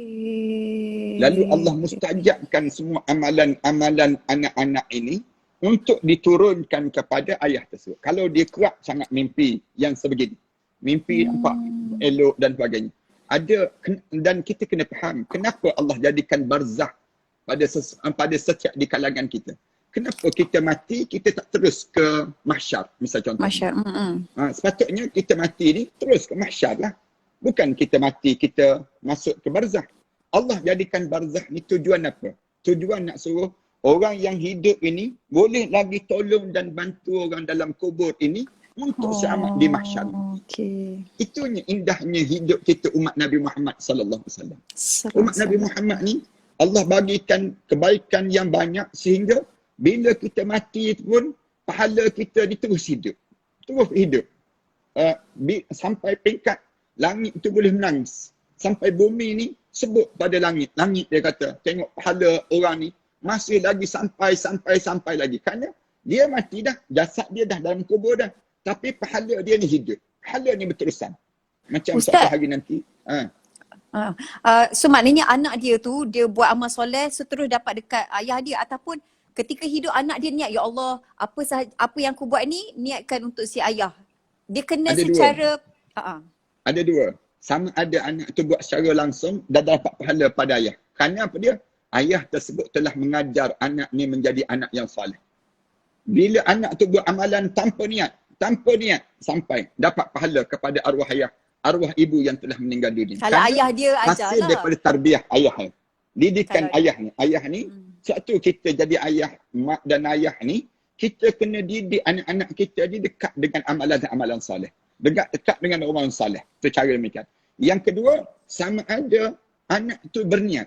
Dia berniat. Ya Allah, dia kata aku nak sampaikan pahala ni untuk arwah ayahku. Sampai pahala tersebut. Macam saya nak sebut macam kita ni kan. Hari ni kita sedang bersiaran ni kan. Suatu hari dua-dua dia meninggal dunia. Saya meninggal dunia, Eliza pun meninggal dunia. Orang pasang balik tape yang kita ada ni. Eliza tak padamkan misal contohnya. Orang pasang balik. Allah tulis balik. Pahala ni Allah dah sampai balik. Pahala ni dalam kubur ni. Tak percaya cuba try mati tak percaya. Nak sebutnya bagaimana pahala. Walaupun kita buat benda yang baik, Allah kurniakan pada kita ganjaran dalam Baiknya kubur. Allah. Baiknya Ini Allah. bagaimana dalam hidup kita sebagai seorang mukmin, sayangnya Allah pada kita, nak supaya kita ni jangan terhumban ke dalam neraka Allah. Dan nak suruh Allah masukkan kita ke dalam syurga tersebut. InsyaAllah. Amin, amin. Mudah-mudahan kita Amin. dikurniakan syurga tertinggi. Okey, pasal syurga. Lepas ni kita masuk tanda-tanda husnul khatimah, Ustaz. Ya, ya. Ija pernah dengar lah guru-guru dia cakap kalau kita berdoa je minta syurga je. Minta syurga tertinggi. Lepas tu minta lagi tanpa hisap, tanpa azab. Semalam pula Ija dengar cerita daripada Ustaz Don, iaitu ada sahabat dia, siapa nama dah terlupa lah pula. Macam para sahabat ni, dia nak masuk syurga tapi dia nak bersama dengan Rasulullah. So mungkin Ustaz boleh share malam ni macam mana kaedah kita nak berdoa supaya kita doa tu paling optimum kalau tentang syurga. Sahabat-sahabat pernah tanya Rasulullah soalan yang macam ni. Di mana sahabat tanya Rasulullah, ya Rasulullah. Dia kata, kalaulah kamu wafat, kemudian kami masih ada lagi. Kami waktu mana hidup atas dunia ini kami bersama dengan kamu. Tapi apakah bagaimana jaminan untuk kami boleh bersama dengan kamu juga dalam syurga nanti, ya Rasulullah. Lalu Rasulullah sallallahu alaihi wasallam sebut, kamu berterusanlah berselawat ke atas diri aku. Kamu berterusan berselawat ke atas diri aku. Jangan kamu berhenti daripada berselawat dan berselawat kepada atas aku. Rasulullah sallallahu alaihi wasallam sebut demikian. Lalu Rasulullah sebut, man salla alayya marrah sallallahu alaihi asyarah. Siapa-siapa yang berselawat ke atas diri aku sekali je, Allah akan menyebut nama dia sebanyak 10 kali. Besarnya. Kemudian ganjaran tu banyak, besar. Sampai peringkat selawat ni kan saya banyak kali sebut. Satu-satu amalan yang Allah turut serta buat. Yang Allah turut serta buat. Dalam Allah Subhanahu Wa Taala mengarahkan kita supaya kita buat satu amalan. Kemudian Allah tak pernah dia sebut, dia buat, dia suruh kita buat, kemudian dia turut serta buat. Kecuali selawat. Selawat ni bila kita berselawat, menyebabkan kita boleh bersama dengan Rasulullah sallallahu alaihi wasallam. Dalam kubur je sekejap lagi bersama dengan Rasulullah. Kemudian di akhirat dengan Rasulullah. Kemudian sampailah dalam syurga Allah, kita boleh bersimpuh di sisi Rasulullah sallallahu alaihi wasallam dengan kita selawat. Itu yang pertama. Yang kedua, menghidupkan sunnah Rasulullah sallallahu alaihi wasallam. Di saat mana orang lain tak menghidupkan sunnah Rasulullah, hidupkanlah sunnah Rasulullah. Di saat mana akhir zaman, dalam suasana yang kita dalam keadaan kesukaran dan kepayahan, tiba-tiba kita menghidupkan sunnah Rasulullah. Sunnah Rasulullah ni banyak. Sunnah diri, sunnah keluarga, sunnah masyarakat, sunnah yang lain. Yang ni dua. Kita nak suruh duduk dengan Rasulullah SAW. Yang ketiga, duduk dengan para alim ulama. Carilah para alim ulama. Supaya alim ulama ni sentiasa mendoakan kita, sentiasa menunjukkan jalan bagaimana untuk kita bersama dengan Rasulullah sallallahu alaihi wasallam. Itu cara demikian. Kemudian kita dalam hidup kita dengan alim ulama ni jangan jauh, dia panggil. Yang keempat, tolong belajar sunnah, belajar sirah Rasulullah sallallahu alaihi wasallam. Belajar sirah Rasulullah. Baca sirah Rasulullah. Saya cadangkan kalau Heliza ada penerbitan, saya beritahu ada penerbitan kan dengan Ustaz Syed Abdul Qadir kan. Penerbitan tu. Kalau boleh buat sirah Rasulullah daripada awal kehidupan Rasulullah sampai wafatnya Rasulullah. Rasulullah menjadi dambaan dalam hidup kita. Maksudnya kita ni boleh cerita pada orang sampai laukana bainanal habib. Sampai peringkat Rasulullah tu, kalau Rasulullah boleh hadir sebelah dengan diri kita. Sampai peringkat kita rasa nikmatnya kalau hidup dengan suasana yang diajar oleh Rasulullah. Dan kita berkawan, bersahabat semua dengan cara Rasulullah.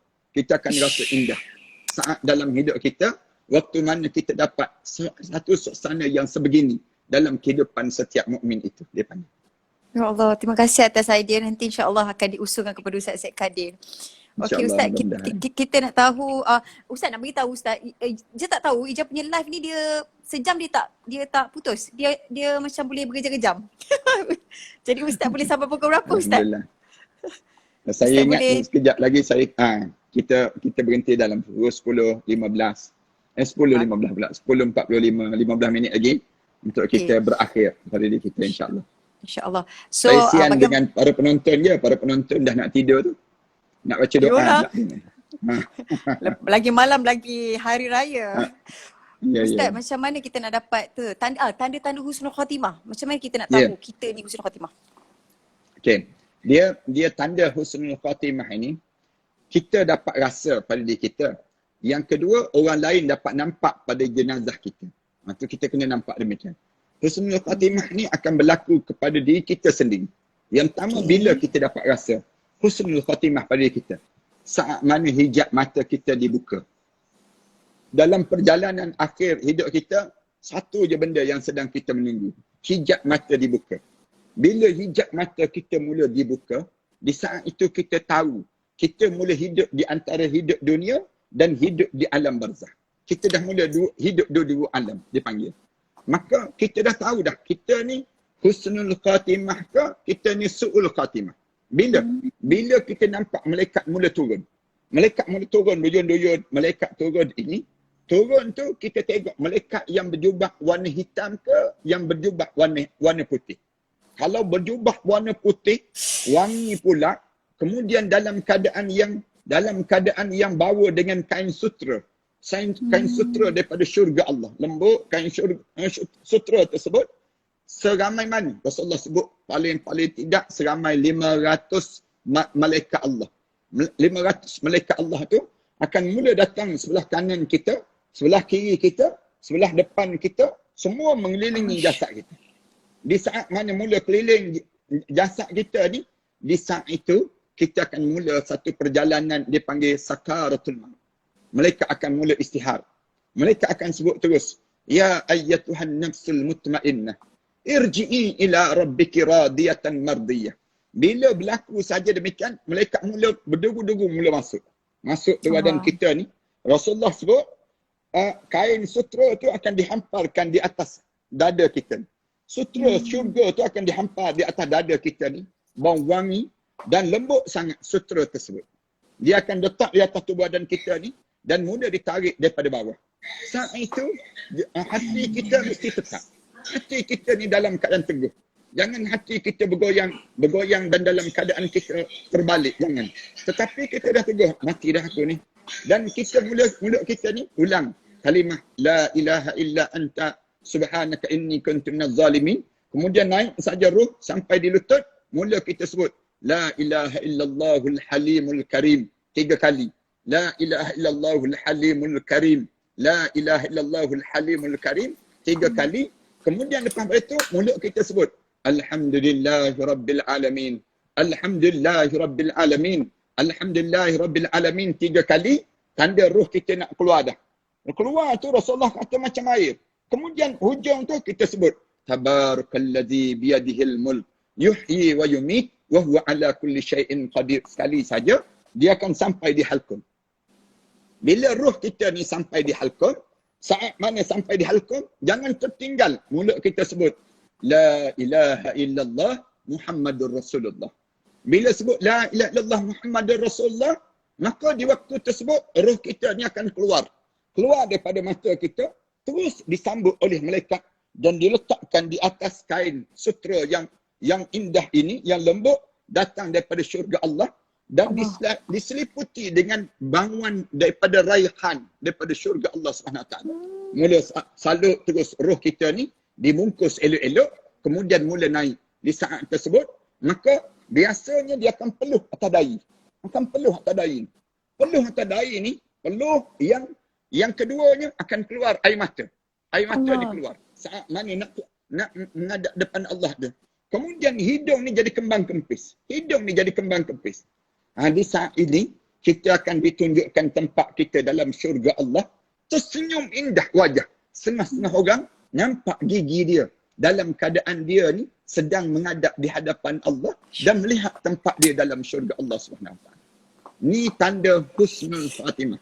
Manakala orang mukmin yang lain, dia nampak pada jasad jenazah ini sendiri. Peluh yang keluar, kemudian saat air mata. Kadang-kadang orang mukmin dia akan keluar air mata dia.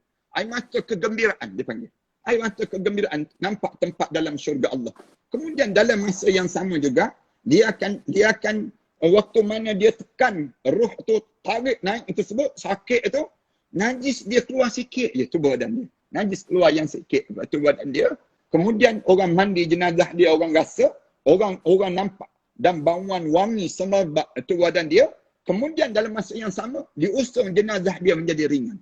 Disebut dalam kitab-kitab cerita tanda husnul khatimah yang berlaku kepada setiap di kalangan mukmin ini sendiri. Mudah-mudahan semua penonton dan semua yang mengaminkan apa yang kita bicarakan malam ini di kalangan mereka yang mendapat husnul khatimah, insya-Allah. Amin. Ustaz tadi Ustaz cerita berperingkatkan baca-baca. Saat tu kita memang boleh baca Ke bukan kita waktu Boleh tu dah? baca. Cuba datangkan, saya nak tunjukkan. Saya dah susun dah satu kitab persiapan menjelang kematian. PMK itu sebut. Kitab ni saya cadangkan kalau semua di kalangan kita dapat. Kitab ni cantik sangat. Tuan-tuan boleh dapatkan kitab ni lah. Kalau siapa-siapa yang nak kitab ni. Macam mana kitab nak dapat Ustaz? Nak beli? Saya sebut banyak kali dah. Dan di antara saya susun dan baru-baru ni saya telah huraikan sekali tentang persiapan menjelang kematian. Tak mahal pun kitab ni, RM10 je. Tapi ilmu dia ni ilmu yang Allah bagi pada kitab ni tuan-tuan ikut je, insya-Allah. Di kalangan kita tempat dalam syurga Allah Subhanahu Wa Taala. Siapa yang nak pada kitab ni boleh telefon je di talian saya, di talian sekejap saya nak di talian 01 tu yang kuning tu kejap. Bawah tu sekarang. 01 kejap ya. Boleh tak apa Ustaz. 019 577 6306. 019 577 6306. WhatsApp atau call? Boleh WhatsApp pun boleh, nak call pun boleh, tak ada masalah. Tapi malam-malam ni tak payah call lah. WhatsApp je. Kemudian dalam kitab ni saya susun. Di antaranya dalam muka surat 49 tu, 47 dan 49. Dalam kitab ni, ni di antara doa yang penting sangat. Rasulullah kata, kamu tahu dah kamu nak meninggal dunia, kamu baca je doa ni, kamu meninggal dunia, tempat kamu dalam syurga Allah dan Allah haramkan jenazah kamu dihumban ke dalam api neraka Allah SWT. Masa sakaratul maut tu Ustaz? Masa sakarat. Ataupun sebelum sakarat. Boleh. InsyaAllah boleh. InsyaAllah masa tersebut sebab sakarat orang ni berbeza-beza pada seorang. Ada orang yang dia kena sakarat, di saat mana dia kena sakarat tu, dia kena kat bawah. Tapi ke atas dia tak kena. Ke atas ni dia tak kena lagi. Maknanya di saat tersebut dia boleh sempat lagi baca. Dan sebab tu Rasulullah sallallahu alaihi wasallam sebut degilnya kita ni sampai roh kita ni sampai di halqum, baru orang kita ni nak sebut qala inni tubtul an. Sekarang juga aku nak taubat ya Allah. Waktu mana roh dia berada kat bawah tu tak taubat lagi. Padahal kalau roh dia dekat lutut tu, sedang berada kat lutut tu, dia taubat, Allah terima taubat dia. Tapi roh dia sampai di halqum, baru dia nak sebut qala inni tubtul an. Sekarang aku taubatlah ya Allah. Malaikat jawab terus, walaisatit taubatu lil ladina ya'maluna as-sayyi'at. Allah tak terima dah taubat orang yang hidup dia membiarkan hidup dia dengan buat benda yang jahat. Hatta iza hadara ahadahumul maut. Bila roh dia sampai di halqum, baru mulut dia sebut qala inni tubtul an. Sekarang aku taubatlah ya Allah. Jangan demikian, jangan di kalangan kita.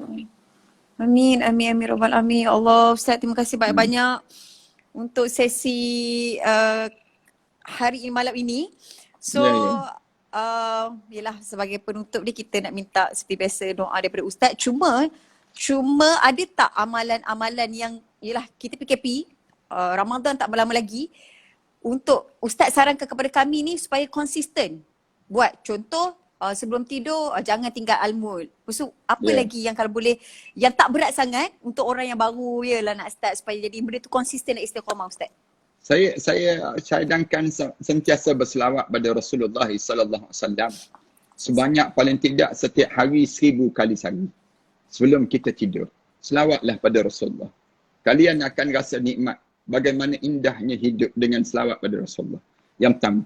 Yang kedua, amalan yang perlu kita buat, ulang la ilaha illa anta subhanaka inni kuntu minaz zalimin. Sebanyak 40 kali je sehari. 40 kali je sehari. Rasulullah sebut, siapa yang dia sebut la ilaha illa anta subhanaka inni kuntu minaz zalimin sebanyak 40 kali, kebetulan hari itu dia meninggal dunia, pahala dia pahala orang mati syahid di jalan Allah Subhanahu Wa Taala. Allah sediakan untuk diri kita. Kemudian yang tiga, amalan yang perlu kita buat dalam PKP ni apa dia? Sentiasa berwuduk. Berwuduklah dalam hidup kita. Sentiasa ada wuduk. Batal wuduk, sambung wuduk. Batal wuduk, sambung wuduk.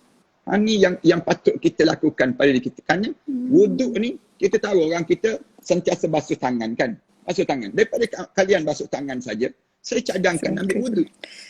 Dalam hidup kita. Lebih baik kita ambil wuduk. Kerana bila kita ambil wuduk, dia mengekalkan yang disebut dengan bakteria-bakteria yang baik. Dia membuang bakteria yang jahat saja. Itu hebatnya wuduk. Manakala kita basuh tangan dengan alat-alat hand yang kita basuh tu kan, hand sanitizer. Hand sanitizer tersebut, bila kita basuh, dia akan buang dua-dua. Bakteria yang baik, bakteria yang jahat. Allah jadikan pada tangan kita ni, ada yang baik, ada yang jahat. Jadi ambil wuduk lebih baik bagi saya. Daripada kita, ialah bagi orang awam, kita kata tak apalah cuci tangan. Tapi bagi saya kata ambil wuduk. Ambil wuduk. Dia akan menjadikan diri kita dua kita dapat. Satu, kita bersih daripada kena COVID-19. Yang kedua, kita jauh daripada syaitan untuk datang menyerang diri kita. Kan kita manfaat dalam hidup kita. Dia panggil demikian. Kemudian yang keempat, saya cadangkan supaya banyakkan bersedekah menjelang masuknya Ramadan ini. Ramadan ni Allah jadikan dengan tujuan nak bersihkan segala harta-harta kita daripada benda-benda yang kotor dengan cara macam mana? Bersedekah dan berzakat dalam bulan Ramadan. Suruh kita zakat fitrah dipanggil. Belum nak masuk bulan Ramadan ni, latih dulu pada diri kita sedekah. Dengan kita latih diri kita sedekah, Allah ganjarkan lebih kurang 12 ganjaran orang yang bersedekah di jalan Allah. Allah sediakan panjangnya umur, kemudian jauh daripada penyakit, kemudian senang dapat jodoh. Itu insya-Allah. Kemudian apa lagi? Dalam hidup kita ni, Allah jadikan pada diri kita untuk kita je semakin hampir dengan Allah dengan kita bersedekah.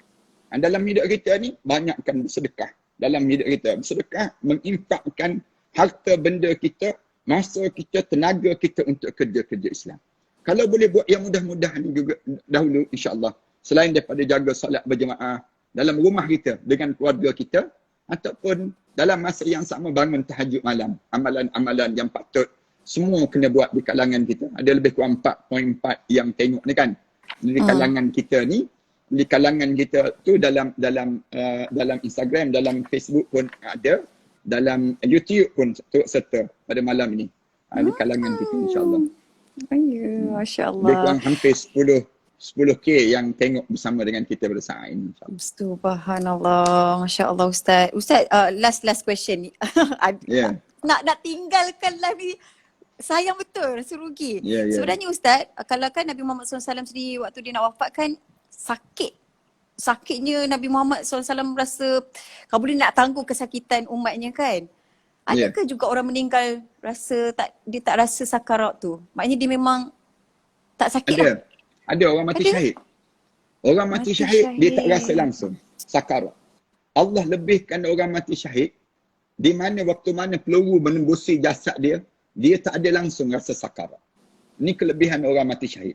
Dan bila dalam kubur, bila tanya oleh mereka, kamu nak hidup balik tak? Semua orang mati syahid jawab, ya kami nak hidup balik supaya kami boleh berjuang terhadap agama Allah dan kami boleh mati dalam keadaan kami tak terasa langsung kesakitan. Manakala Nabi, manakala yang lain diberi yang dinamakan dengan sakarat. Kalau kita tanya, kenapa Nabi dapat juga sakarat? Jawabnya kerana nak mengajar umat, dia panggil. Nak bagi tahu pada umat. Nak bagi tahu pada umat, walaupun kami Nabi, tapi kamu ada kelebihan. Kamu boleh rintangi kami ini dekat mana? Bila kamu boleh mati syahid di jalan Allah. Mati syahid di jalan Allah, tak ada sakarat. Allah lebihkan orang mati syahid di jalan Allah. Maksudnya mati syahid ni dunia dan akhirat. Mati syahid dunia akhirat. Tapi kalau mati syahid COVID-19 ini, syahid juga. Syahid dipanggil syahid dunia. Akhirat. Dia tidak panggil syahid akhirat. Dia tak dapat dunia dan akhirat. Dia beza. Yang dunia akhirat tu yang berjihad, yang berperang tu lah. Ya, yang di Palestin, di Gaza, di apa dia, di Yaman yang mempertahankan Islam, di Rohingya. Semua ni orang yang Allah bagi peluang, bila merecik darah dia tu, belum jatuh ke bumi tu, Allah ampun segala dosa-dosa dia yang lalu. Allah jadikan kelebihan orang mati syahid di jalan Allah Subhanahu Wa Taala. Orang mati syahid dia tak mati sebenarnya kan Ustaz? Tak, dia tak mati. Dia tak mati. Maksud dia macam mana tu? Dia tak mati kerana Allah bagi kehidupan dia yang lebih indah dalam kubur nanti. Wala tahsabanna wala tahsabanna alladhina qutilu fi sabilillahi amwat bal ahya'un inda rabbihim. Allah Subhanahu Wa Taala sebut, jangan kamu sangka orang yang mati syahid itu mati. Bal ahya, bahkan dia hidup. Inda rabbihim yurzaqun. Di sisi Allah mereka sedang diberi rezeki oleh Allah Subhanahu Wa Taala. Allah sedang bagi makan pada mereka tersebut. Dan orang mati syahid dia punya bidadarinya adalah Ainul Mardiyah ya Ustaz? Ya. Bidadari. So orang mati syahid saja dapat Ainul Mardiyah. Dapat bidadari. Betul Ustaz? Betul dapat. Try mati tak syahid. Nak sebut mati dalam keadaan berjuang di jalan Allah. Satu, perlu hidup kita ni mengikat diri dengan jemaah Islam. Jangan kita hidup dalam keadaan tak tahu ke mana. Jangan. Hidup kita ni perlu untuk kita mengikat diri kita, hidup kita dengan kerja-kerja agama. Jangan sampai peringkat hidup kita ni tak ada kekuatan langsung. Tak ada tempat yang kita nak ikatkan diri kita. Tak boleh. Rasulullah kata, alaikum bil jamaah. Hendaklah kamu hidup dengan berjemaah. Kerana fa inna ma ya'kulu dhi'bu minal ghanamil qasiyah. Kerana yang dinamakan dengan apa dia? Kambing-kambing itu seringkali diterkam oleh serigala yang dalam keadaan tengok kambing jauh daripada kelompok ini. Lalu kita kena jaga diri kita. Biar kita ikat diri kita dengan jemaah Islam, dengan kekuatan orang Islam. Jangan kita berpaling, tumit kita walaupun sedikit daripada yang disebut dengan kerja-kerja Islam dalam hidup kita. Banyak lagi saya nak tanya soalan. Ya Allah, kenapa cepatnya masa berlalu? Alhamdulillah. Alhamdulillah Ustaz. Adakah bidadara tu dapat kepada orang yang pergi berjuang je Ustaz? Kalau orang yang macam masuk syurga perempuan ada bidadara juga ke? Saja je nak tanya sebab ada. Ada ya? Ya ada. Oh, fair dengan lah, syarat dapat. mereka sentiasa ba'dukum awliya'u ba', saling kuat menguat di atas satu sama lain. Wal mu'minuna wal mu'minat awliya'u ba'dukum awliya'u ba'. Allah Subhanahu Wa Taala sebut demikian. Orang lelaki yang baik, kemudian mukminat yang baik, saling kuat menguat di antara satu sama lain. Bila orang ni mati, gugur syahid, dia akan tarik orang ni pula untuk dapatkan pahala syahid ini. Itu kelebihan dia. Kita bersahabat dengan Ustaz. Allah yarham Ustaz Nur Azli Musa dulu kan. Kita pernah mengenali Allah yarham Ustaz Nur Azli Musa. Dia meninggal dunia di Madinatul Munawwarah, di perkuburan Baqi'. Sebelah dengan anak Rasulullah. Ibrahim anak Rasulullah, dikebumikan jenazah dia. Dia pula berada di sekitar Anas bin Malik radhiyallahu anhu. Di sekitar dia sahabat-sahabat Rasulullah. Kubur dia ni. Kalau Heliza boleh masuk tu, boleh tengok kubur dia tu. Betul-betul kat depan perkuburan Baqi' itu sendiri. Dan kubur dia tidak akan digali, tak berbeza dengan kubur yang kat belakang sana. Dia gugur di jalan Allah dalam mentaati perintah Allah Subhanahu Wa Taala. Orang ni tempat dia confirm dalam syurga. Jannatul Baqi' dia panggil. Tempat dalam syurga Baqi' ini sendiri. Saya dipahamkan, Eliza pernah forum dengan beliau banyak kali juga, saya dipahamkan demikian. Mudah-mudahan bila di akhirat nanti orang macam ni boleh tarik balik kita. Ya Allah. Walaupun kita ni tidak kata kita ni tak pernah duduk makan tidur bangun bersama dengan dia, tidak. Tapi kita pernah bersama dengan dia. Mudah-mudahan nama kita ni akan ditarik untuk masuk dalam syurga bersama dengan orang demikian. Ini kelebihan dalam hidup kita. Tolong tarik kami. Sebab siapa yang menonton ni, mudah-mudahan amin. Dah masuk syurga tanpa hisab tanpa azab. Mudah-mudahan. Saya sentiasa, yang ni yang kita nak sangat di kalangan kita. Biar kita semua ni, orang Malaysia kita, baik orang Singapura, baik orang Brunei, yang sentiasa bersama dengan kita dan sebagainya, kita doa biar kita semua masuk dalam syurga Allah SWT. Amin ya Rabbal Alamin. Amin ya Allah, amin. Okey Ustaz, yelah sebab dia janjikan 10.45 kan, baiklah kita tutup dengan, walaupun berat hati, tapi rasanya mudah-mudahan ini bukan kali terakhir Ustaz, mudah-mudahan ada rezeki. InsyaAllah kita susun lagi insyaAllah. Kita susun lagi insyaAllah. Jadi kita tutup dengan doa Ustaz. Bismillah. Bismillahirrahmanirrahim. Alhamdulillahirabbil alamin. Wassalatu wassalamu ala asyrafil anbiya'i wal mursalin. wa ala alihi wa sahbihi ajma'in. Ya Allah, ya Tuhan kami, malam ini merupakan malam Jumaat yang kali yang keempat dalam hidup kami. Tidak mampu lagi untuk kami datang ke rumah kamu, ya Allah, untuk bersujud dan mendengar khutbah-khutbah di hari Jumaat, ya Allah. Kami berdosa, ya Allah. Kami mempunyai dosa-dosa yang banyak yang kami lakukan dalam hidup ini, ya Allah. Kerana dosa-dosa inikah mungkin, ya Allah, yang menyebabkan kehidupan kami menjadi sebegini, ya Allah. Kehidupan kami diuji dengan ujian-ujian yang kami tidak terjangkau dalam pemikiran kami, ya Allah. Seringkali saja kami bangun dan sujud pada kamu, ya Allah. Memohon kepada kamu di atas kerahmatan kamu, ya Allah. Kamu ampunkanlah dosa-dosa kami yang lalu, ya Allah. Kamu tunjukkanlah jalan hidayah hidup ini, ya Allah. Kamu jauhkanlah kehidupan kami daripada kemurkaan dan kesengsaraan ini, ya Allah. Ya Allah, ya Tuhan kami tak adakan tangan kami ini lagi, ya Allah. Bercerita kepada kamu, ya Allah. Perjalanan hidup kami ini, ya Allah. Kami pohon pada kamu, ya Allah. Yang lalu yang pernah kami lakukan dosa. Sebanyak mana pun yang menimbun dalam hidup kami ini, ya Allah. Janganlah kamu bawa dosa-dosa ini di saat penghujung perjalanan hidup kami nanti, ya Allah. Sehingga kami tidak mampu untuk kami melalui saat sakarat yang kami lalui nanti, ya Allah. Jadikan saat-saat mengahnya nyawa kami nanti, ya Allah. Bibir kami menyebut La ilaha illallah Muhammadur Rasulullah. Agar roh kami mengalir laju di tubuh badan kami ini, ya Allah. Keluar dalam keadaan husnul khatimah, ya Allah. Ya Allah, ya Tuhan kami, saat mana kami terbaring di saat itu, ya Allah. Kamu ampunkanlah dosa kami, ya Allah. Saat mana kami mula untuk dimandikan jenazah kami nanti, ya Allah. Kamu panggillah anak kami, ya Allah. Kamu gerakkanlah hati-hati anak-anak kami, ya Allah. Untuk memandikan jenazah kami ini, ya Allah. Untuk mengusung jenazah kami ini, ya Allah. Untuk membawa jenazah kami ini ke liang lahat nanti, ya Allah. Ya Allah, kami jadikan orang-orang salih yang mensalatkan jenazah kami, ya Allah. Mengusung jenazah kami ini, ya Allah. Kamu jadikanlah malam pertama kami di barzah nanti, ya Allah. Malam yang terindah dalam hidup kami, ya Allah. Ketemukanlah kami dengan arwah ya kami, ya Allah. Arwah datuk nenek moyang kami, ya Allah. Arwah para guru kami, ya Allah. Di tempat yang terindah dalam hidup ini, ya Allah. Kurniakanlah kami, ya Allah. Jannatul Firdaus, ya Allah. Di saat mana kami berada di masa-masa yang tertentu itu, ya Allah. Menjelang Ramadan sebegini, ya Allah. Kerinduan itu seringkali bertandang dalam hidup kami, ya Allah. Rindu saat kami bersahur dengan arwah ya kami, ya Allah. Rindu saat kami dikejutkan di pagi hari, ya Allah. Oleh arwah ya kami, ya Allah. Lalu disuap ke bibir kami, ya Allah. Rindu, ya Allah. Saat pelukan tubuh badannya itu, ya Allah. Meluk tubuh badan kami ini, ya Allah. Rindu, ya Allah.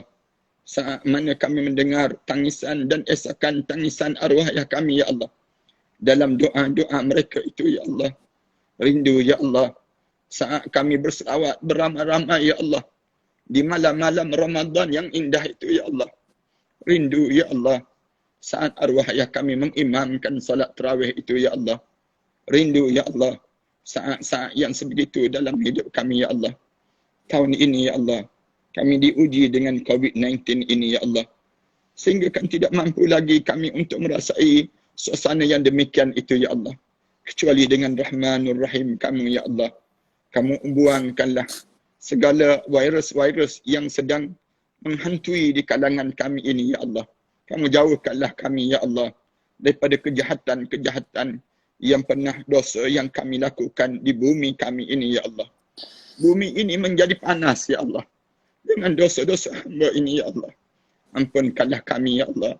Dengan segala keburukan yang pernah kami lakukan di dunia ini, ya Allah. Ampunkan dosa kami terhadap kedua ibu bapa kami, ya Allah. Dosa kami bercakap kasar di hadapan ibu kami, ya Allah.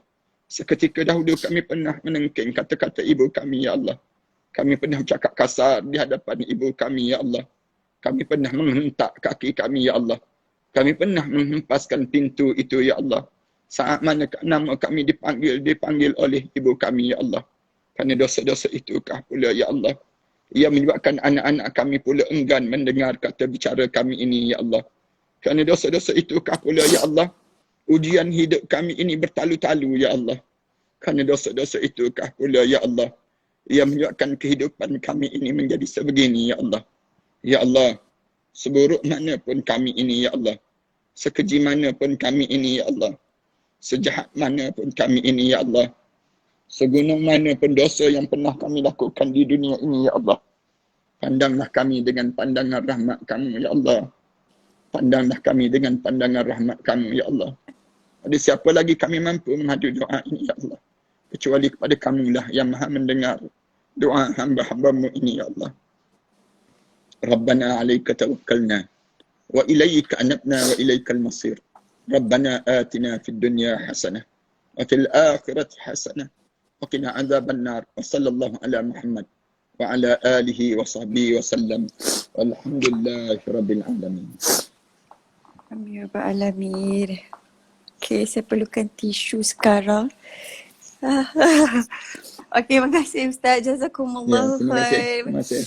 Masya Allah, hanya Allah saja boleh balas jasa baik Ustaz dan seluruh tim pada malam ini. Mudah-mudahan Allah ganjarkan kalian semua paling yang the best yang Allah akan bagi dunia dan juga akhirat. InsyaAllah ada rezeki, lama tak kopi-kopi dengan Ustaz. Banyak cerita-cerita nak chat-chat insyaAllah. Dan kepada yang menonton ni, terima kasih banyak-banyak. Minta apa, minta maaf kalau ada kekurangan dan sebagainya. Tiba-tiba macam dalam syurga lah keluar tisu. Terima kasih. Terima kasih. Kita jumpa lagi dengan tajuk lain insyaAllah. Terima kasih Ustaz. InsyaAllah. Ya. Jazakumullah khair. Assalamualaikum. Waalaikumsalam warahmatullahi taala wabarakatuh.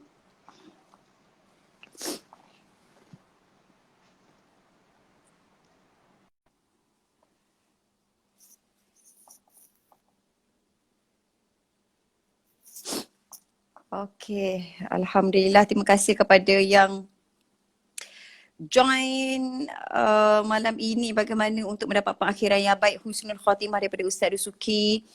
So kita recap sikit apa yang Ustaz Dusuki ajar ataupun share pada kita betapa mulianya Ustaz Dusuki, dia punya niat nak semua akan dapat masuk syurga tertinggi tanpa hisab, tanpa azab. So yang pertama, untuk dapatkan husnul khatimah kita mestilah Muslim. So maknanya mesti kita kena orang beragama Islam, yang mukmin, yang beriman kepada Allah. Dan yang kedua, jaga amal ibadah kepada Allah. Okey, amal apa? Antaranya salat, bacaan Quran, infak. Yang ketiga pula adalah jaga akhlak diri. Dan juga jaga akhlak dengan keluarga, mak ayah dan jiran. So bila kita jaga semua ini, insyaAllah akan dapat husnul khatimah. Dan tanda-tanda orang husnul khatimah tu sendiri bila nak ditarik nyawanya, kat situ macam kita sendiri akan dapat lihat kita ni husnul khatimah ataupun tidak. So kita akan dipampangkan sama ada kehidupan kita di syurga ataupun na'udzubillahi min zalik. Dan orang sendiri boleh dapat tengok macam kita antaranya berpeluh-peluh, lepas tu ada yang keluar air mata, dan sebab dan wangi masya-Allah sebab waktu tu kita diletakkan dengan sutera daripada syurga masya-Allah. Dan kita sendiri dapat tengok sama ada malaikat yang datang tu putih ataupun malaikat hitam. Yang datang ni warna hitam kan. So itu antaranya tentang tajuk hari ini, dan kita doa mudah-mudahan semua di antara kita ini jalannya adalah jalan-jalan menuju husnul khatimah, pengakhiran yang baik insya-Allah. So tadi sempat kita tanya juga mungkin yang baru join live, apakah amalan yang nak dibuat waktu PKP ini supaya kita konsisten. Satu, selawat. Jadi boleh join selawat yang kita orang anjurkan, iaitu jom selawat 1000 kali sehari. Dan kebetulan Ustaz pun cakap juga 1000 kali selawat sehari, iaitu kalau Kak Ajar punya selawat yang diajarkan oleh Ustaz Syed Kadir, buka dengan Allahumma salli ala sayyidina Muhammad wa ala alihi wa sahbihi wa barik wa sallim. So buka dengan selawat panjang tu sekali, dan kemudian continue dengan membaca Allahumma salli alaih, Allahumma salli alaih, Allahumma salli alaih, Allahumma salli alaih, Allahumma salli alaih, Allahumma salli alaih sampai 1000 kali. Kalau buat secara direct, untuk dapatkan 1000 selawat dengan kaedah seperti ini mengambil masa lebih kurang 10, 12 atau 15 minit sahaja. So kalau kita buat pecah-pecah daripada waktu maghrib ke waktu maghrib, itu masa yang kita kira lah daripada maghrib contoh hari ini sampai maghrib pada keesokan harinya, kita pecah-pecah. Contohnya kita nak buat waktu subuh 200 selawat. Okay, lepas tu nanti Zuhur kita nak sambung balik kan. Katakanlah waktu subuh tu kita baca 200 selawat. Waktu Zuhur tu kita nak sambung selawat, kita buka balik dengan membaca. Siapa yang boleh tolong typekan dekat komen supaya orang tahu, yang selalu follow kan mesti tahu ejaan dia. Baca dengan Allahumma salli ala Sayyidina Muhammad wa ala alihi wa sahbihi wa barik wa sallim. Okay, baca dengan Allahumma salli ala Sayyidina Muhammad wa ala alihi wa sahbihi wa barik wa sallim. Okay, dah jadi 201 selawat. Dan kemudian sambung saja Allahumma salli alaihi, dah jadi 202. Allahumma salli alaihi 203. Allahumma salli alaihi 204. Dan selawat ni yang Ustaz ajar, Masya Allah, selawat ni kita tak fokus pun tak apa. Kalau niat yang macam tak ikhlas nak buat pun, Allah still terima. Itu kelebihan, the power of selawat. Tengok TV kita boleh selawat. Cuci pinggan boleh selawat. Tengah nak tidur pun boleh selawat. Kena tutup aurat ke? Tak perlu tutup aurat. Kak Jah pernah tanya, kau tengok orang yang boleh selawat juga? Boleh selawat. Maknanya nak bagi tahu supaya kita ni mudahkan diri kita, lidah kita untuk berselawat. So, anda kata korang terberhenti, contohnya selawat ke 499. Lepas tu berhenti sebab apa? Sebab makan ke, sebab bersembang jangka masa yang panjang, nak sambung balik macam tadi Kak Jah cakap. Dah ada yang tulis juga kat sini. Allahumma salli ala Sayyidina Muhammad wa ala alihi wa sahbihi wa barik wa sallim. Dah jadi 500. Sambung balik Allahumma salli alaih. 501. Allahumma salli alaih. Kalau nak tahu ada dekat feed IG Kak Jah, kita dah tulis dah cara nak berselawat. Semoga Allah merahmati guru-guru Kak Jah yang ajar. Yang ajar Kak Jah selawat ini Ustaz Syed Kadir. Ustaz Syed Abdul Kadir dia ajar selawat ini waktu tu kami daripada Mekah nak menuju ke Madinah. Ustaz Syed ajar di selawat. Dekat Madinah Kak Jah bertemu dengan Ustaz Salahuddin Harun. Dia cakap jangan tinggalkan sehari kamu itu dengan berselawat 1000 kali dekat sana. So Ustaz Syed Kadir dia share paling minimum lah, paling cikai satu hari selawatnya adalah 300. Itu paling minimum. Ni pesanan pada diri Kak Jah. Kak Jah tanya juga, Ustaz, kadang-kadang kita ni iman naik turun. Ada ketika tak dinafikan kita tak capai 1000 selawat sehari. Nak buat macam mana? Kita kena mengaku sebab macam beberapa hari ini kelas-kelas yang kita hadiri sama ada live ataupun kelas yang tertutup secara online, Ustaz menekankan tentang kejujuran. Kita kena jujur bahawa ni kita tahu yang kita buat salah, kita tak capai target kita kena jujur. So kalau tak capai 1000 selawat, Kak Jah cakap kat Ustaz, ada kalanya memang tak achieve, kita terlepas pada because maybe kita disibukkan, kita sibuk dan sebagainya. Itu alasan lah. Tetapi menyebabkan kita tak achieve. Tu apa Ustaz kata? Ganti balik. Maknanya lepas waktu maghrib tu ganti balik apa yang tak cukup tu supaya kita disiplinkan diri kita untuk capai selawat tu. Kak Jah pun ada kelemahan. Kak Jah pun tak semuanya macam tak pernah tinggal. Jadi it's normal. Ada di kalangan sahabat-sahabat Kak Jah dekat sini, para-para yang followers, diorang selawat lagi banyak. Sehari sampai 10,000 selawat. Masya Allah. So mudah-mudahan kita cuba apa yang kita mampu. So itu selawat. And then bestnya ingatan yang Ustaz cakap, kita baca 40 kali la ilaha illa anta subhanaka inni kuntu minaz zalimin. 40 kali. Siapa yang meninggal baca la ilaha illa anta subhanaka inni kuntu minaz zalimin 40 kali, insya-Allah mati syahid, pahala mati syahid. Kemudian berwuduk dan sedekah. Cakap pasal sedekah ni kan, Kak Jah nak ajak anda semua untuk sama-sama menginfakkan satu kepada tabung MAPIM, sebab Kak Jah bersama dengan MAPIM, insya-Allah mungkin dalam masa besok lusa tulat tengok keadaan, Kak Jah akan turun bersama dengan tim MAPIM, insya-Allah tim APM Angkatan Pertahanan Awam Malaysia juga bersama untuk kita memberikan bantuan kepada mereka yang memerlukan. Bagaimana cara untuk menginfak? Infak saja ke www.bantuummah.com. Senang kan, buat akaun tak hafal pula. So www.bantuummah.com. Okay. Yang kedua, siapa pernah dengar Heliza Guzel Hive dan juga Yayasan My Prihatin. Yayasan My Prihatin tu selalu Kak Jah pergi dekat IJN. So,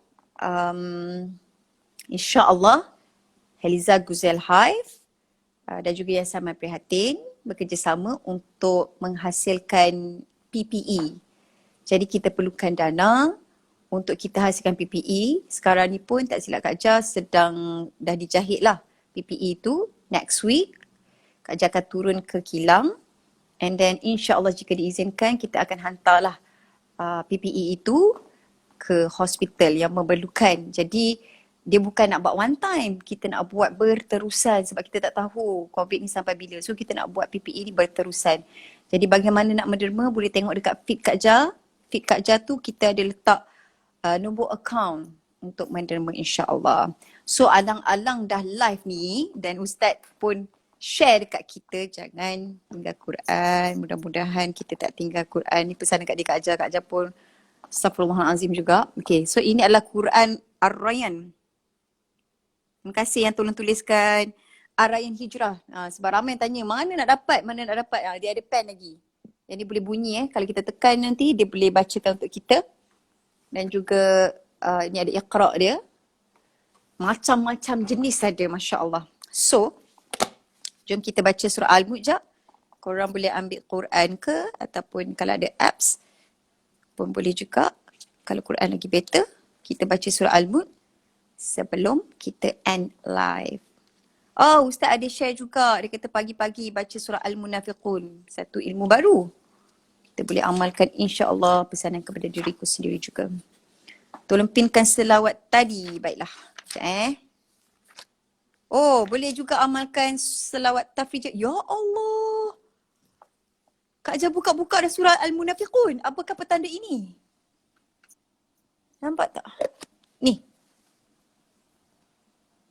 Nampak gayanya? Sudah ada pesanan daripada Allah SWT di sini untuk baca pagi surah Al-Munafiqun. Oh. 11 ayat. Jom kita baca je dia punya tafsir. Kak Jah yang uzur baca dalam hati je kan? Betul. Yang Kak Jah belajar lah.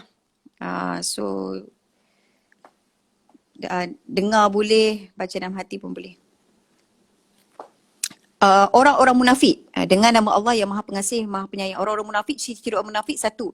Apabila orang munafik datang kepadamu, Muhammad, mereka berkata, kami mengakui bahawa kamu adalah Rasul Allah. Dan Allah mengetahui bahawa kamu benar-benar Rasulnya. Dan Allah menyaksikan bahawa orang-orang munafik itu benar-benar pendusta. Mereka menjadikan sumpah-sumpah mereka sebagai perisai. Lalu mereka menghalang manusia dari jalan Allah. Sesungguhnya betapa buruknya apa yang telah mereka kerjakan. Ayat ketiga. Demikian itu kerana sesungguhnya mereka telah beriman. Kemudian menjadi kafir, maka hati mereka dikunci sehingga mereka tidak dapat mengerti. Oh, maknanya mereka ni dah beriman. Lepas tu jadi kafir dan hati mereka dikunci, so dia orang tak faham. Okay. Dan apabila kamu melihat mereka, tubuh mereka mengagumkanmu. Dan jika mereka berkata, kamu mendengar tutur katanya, mereka seakan-akan kayu yang tersandar. Mereka mengira bahawa setiap teriakan ditujukan kepada mereka.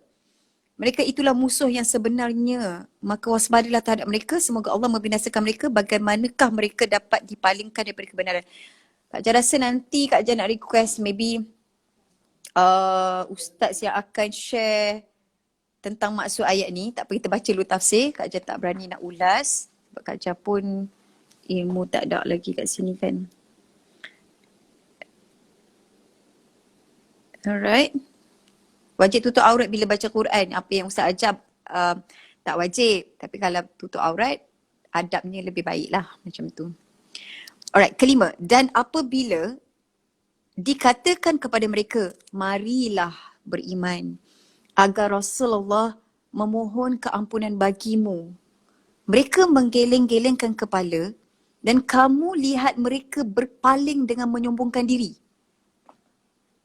Maknanya Rasulullah ajak untuk beriman, tapi dia geleng-gelengkan kepala. Tu kot Kak Jah rasa kepahaman Kak Jah. Okey, keenam.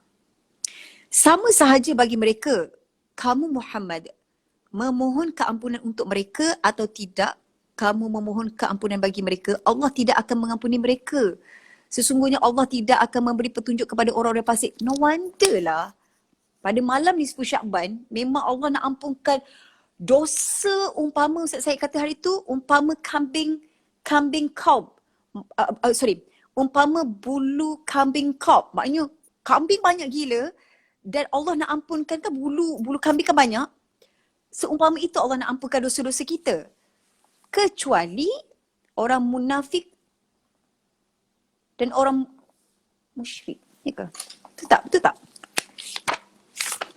Dan orang yang putuskan silaturahim. Orang yang derhaka kepada ibu bapa. Ini Syakban. Hadis sahih. Allah Ta'ala lihat seluruh makhluknya, kesemua makhluk pada malam nisfu Syakban. Maka Allah tak ampunkan kecuali. Maknanya Allah tak ampunkan kategori ini. Satu musyrik. Oh, satu musyrik. Kedua, batu api yang suka mengadu domba. Dan Allah suka ampunkan dosa hambanya kecuali mereka yang putus silaturahim dan ibu bapa dan juga minum arak. Maksudnya hari tu saya cakap minum arak tu, mungkin sebelum ni dia minum arak. Tapi bila malam nisfu Syakban dia tetap nak minum arak juga. So dia macam, I don't care. Kat situ Allah tak ampunkan. Kalau before this dia minum arak, dia minta ampun, insyaAllah Allah akan ampunkan. Wallahu'alam. So tadi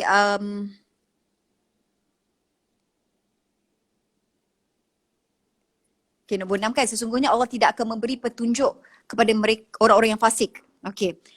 Ketujuh, mereka yang berkata kepada orang-orang Ansar, janganlah kamu bersedekah kepada orang-orang muhajirin yang ada di sisi Rasulullah sallallahu alaihi wasallam.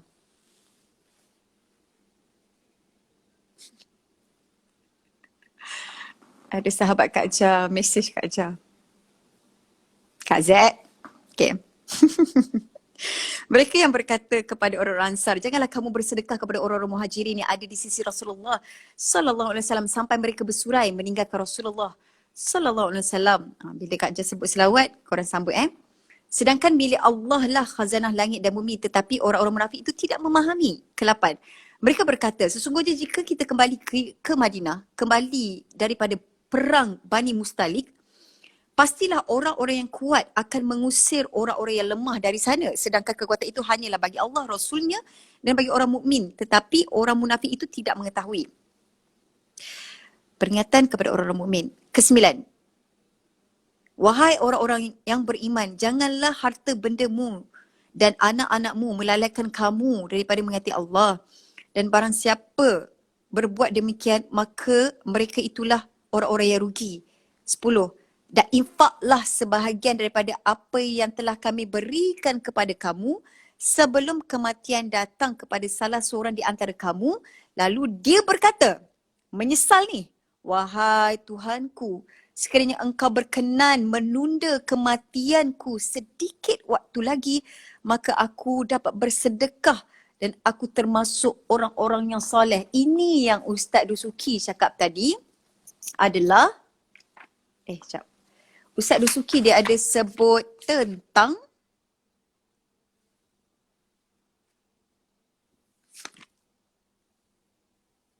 sekejap ya. Mana dah aku tulis?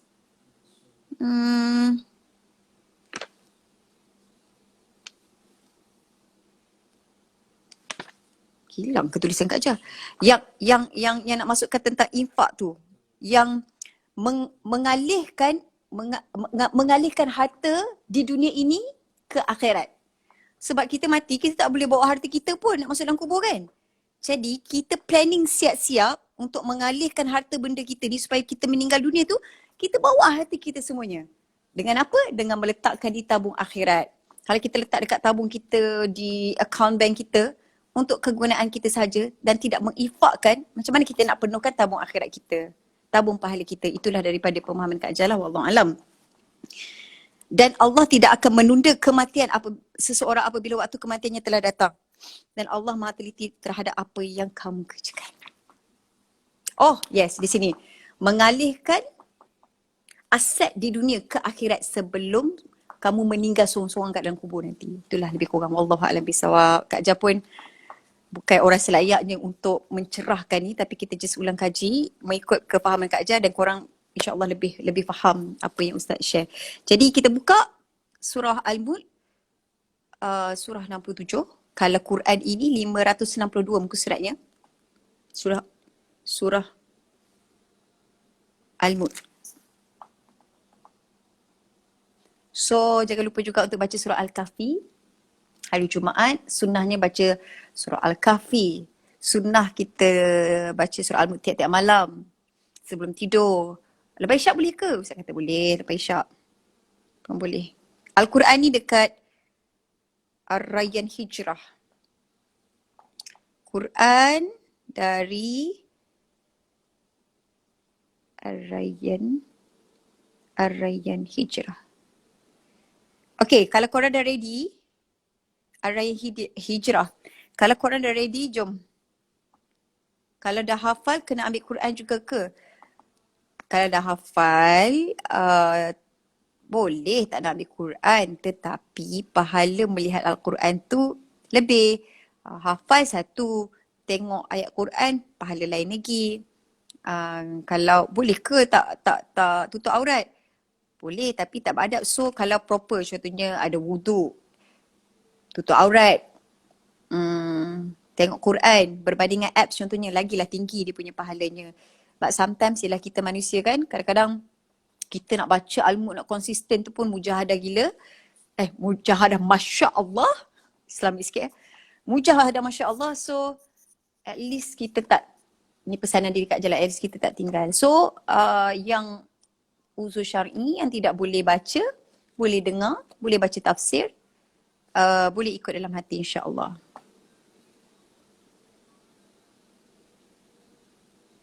Boleh ke baca Quran tak ikut kiblat? Boleh. Okay, ready ke? Kita baca sama-sama insya-Allah. Sial, mama abah menunggu. Ngantuk last. Baca Quran itu. Itulah kan ibu bapa. Padahal boleh je nak tidur tapi nak bersama-sama juga kat sini. Kak Jah, kalau ABC tak bolehkan baca Quran walaupun niat nak ulang untuk exam. Apa yang Kak Jah belajar adalah Quran ni kita baca, niat kita ni memang niat nak baca Quran kan. That's why wallahualam apa yang Kak Jah belajar daripada guru Kak Jah, kalau niat nak baca Quran memang tak boleh. Tapi kalau niat untuk zikir boleh. Tetapi bila macam ayat yang panjang, macam satu surah, kita biasanya akan niat untuk sebab kita nak baca Quran, bukan niat zikir. Contohnya kalau macam doa naik kenderaan, subhanalladzi sakhkhara lana hadza wa ma kunna lahu muqrinin wa inna ila rabbina lamunqalibun. Ayat dia pendek. So biasa kita dah jadikan benda tu satu zikir. Kita tak rasa kita baca Quran pun. Kadang-kadang ada yang tak tahu pun, rupanya itu adalah ayat Quran. So itu boleh. Tetapi bila kita contoh, Kak Jah tak tahu lah, tak berani nak cakap. Tapi apa yang Kak Jah belajar daripada guru Kak Jah, nak ulang tadi tu, kalau dia niat zikir, boleh. Tapi biasanya kita niat Quran. Wallahualam, nanti tanyalah guru yang lebih mengetahui. Wallahualam, Kak Jah takut Kak Jah silap. Okay, ready eh?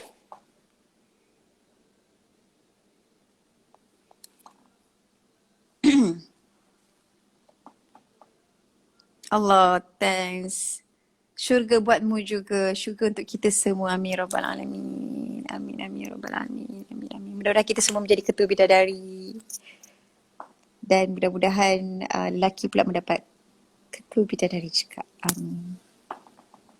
Boleh tak ambil wudhu tak menghadap kiblat? Boleh. Sampaikan salam dekat mama abah. Oh, Ustaz Abdullah Khairi. Menarik, menarik insya-Allah.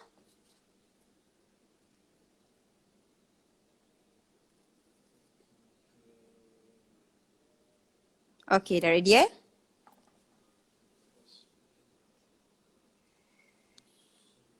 Okay.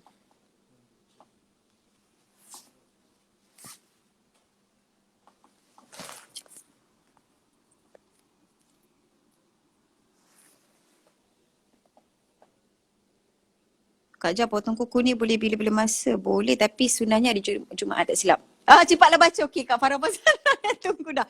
Kak Farah tadi Jian Musa ada message. Dan dia kata Kak Farah nanti akan message Ica. Kak Farah tahu kan apa benda? Yeah, nanti kita plan. I wait for your message or call. Please.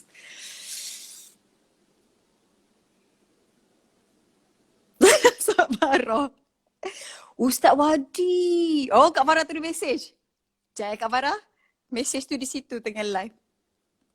Okay, Wadi Ustaz Abdul Khairi insyaAllah. Tapi Kak Jah tak pernah lagi berborak dengan Ustaz Wadi. Yang biasa Kak Jah live ni memang dah close dah. Check WhatsApp nanti. Baik Kak Farah.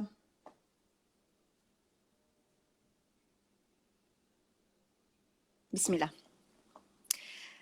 أعوذ بالله من الشيطان الرجيم بسم الله الرحمن الرحيم تبارك الذي بيده الملك وهو على كل شيء قدير الذي خلق الموت والحياة ليبلوكم أيكم أحسن عملا وهو العزيز الغفور الذي خلق 7 سماوات طباقا ما ترى في خلق الرحمن من تفاوت فارجع البصر هل ترى من فطور ثم ارجع البصر كرتين ينقلب إليك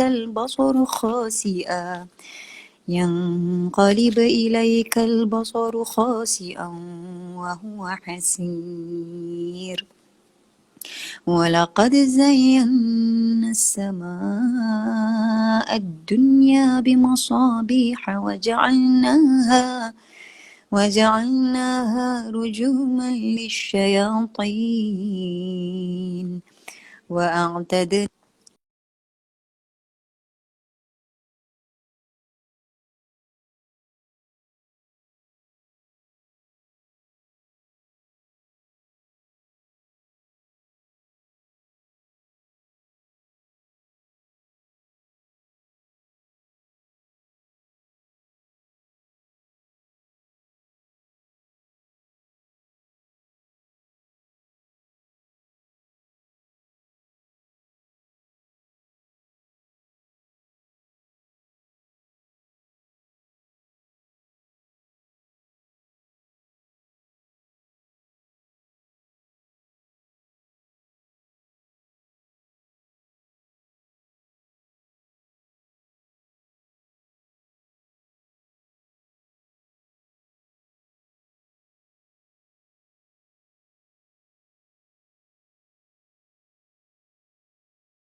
Sorry, tadi live apa tu nak habis bateri. So dia okay, Kak Jah ulang sikit Dah okey kan? Dah okey kan?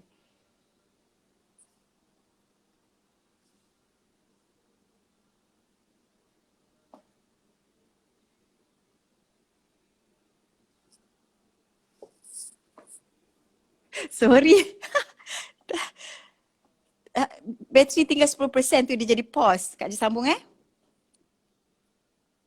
Dia sambung ya? Okay. Mana tadi? Oh, tak pakai ni mikrofon. Mikrofon pula. Okay. Mana tadi? تكاد تميز من الغيظ كلما ألقي فيها فوج سألهم خزنتها ألم يأتكم نذير قالوا بلى قد جاءنا نذير فكذبنا وقلنا ما نزل الله من شيء إن أنتم إلا في ضلال كبير وقالوا لو كنا نسمع أو نعقل ما كنا في أصحاب السعير فاعترفوا بذنبهم فسحقا لأصحاب السعير إن الذين يخشون ربهم بالغيب لهم مغفرة وأجر كبير. Ya 13 وأسروا قولكم أو اجهروا به إنه عليم بذات الصدور ألا يعلم من خلق وهو اللطيف الخبير هو الذي جعل لكم الأرض ذلولا فامشوا في مناكبها وكلوا من رزقه وإليه النشور أأمنتم من في السماء أن يخسف بكم الأرض فإذا هي تمور أم أمنتم من في السماء أن يرسل عليكم حاصبا فستعلمون كيف نذير ولقد كذب الذين من قبلهم فكيف كان نكير أولم يروا إلى الطير فوقهم صافات ويقبضن ما يمسكهن إلا الرحمن إنه بكل شيء بصير أمن هذا الذي هو جند لكم ينصركم من دون الرحمن إن الكافرون إلا في غرور أمن هذا الذي يرزقكم إن أمسك رزقه بل لجوا في عتو ونفور أفمن يمشي مكبا على وجهه أهدى أمن يمشي سويا على صراط مستقيم قل هو الذي أنشأكم وجعل لكم السمع والأبصار والأفئدة قليلا ما تشكرون قل هو الذي ذرأكم في الأرض وإليه تحشرون ويقولون متى هذا الوعد إن كنتم صادقين قل إنما العلم عند الله وإنما أنا نذير مبين فلما رأوه زلفة سيئت وجوه الذين كفروا وقيل هذا الذي كنتم به تدعون قل أرأيتم إن أهلكني الله ومن معي أو رحمنا فمن يجير الكافرين من عذاب أليم قل هو الرحمن آمنا به عليه توكلنا فستعلمون من هو في ضلال مبين قل أرأيتم إن أصبح ماؤكم غورا فمن يأتيكم بماء معين صدق الله العظيم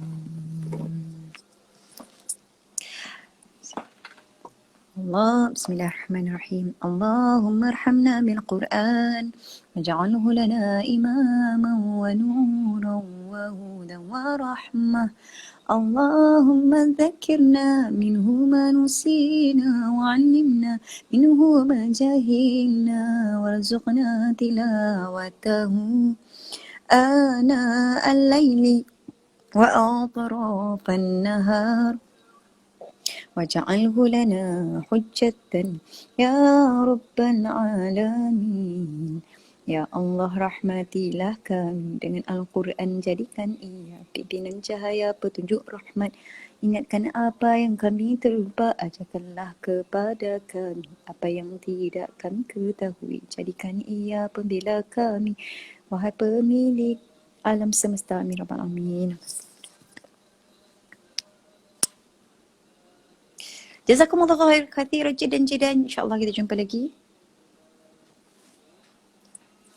Reminder to myself, jangan lupa Al-Kahfi.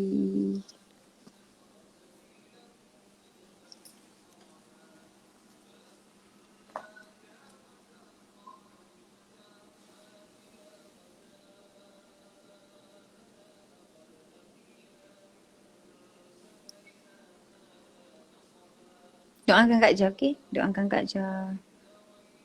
Doakan family. Doakan semua agar kita menjadi hamba yang soleh dan solehah.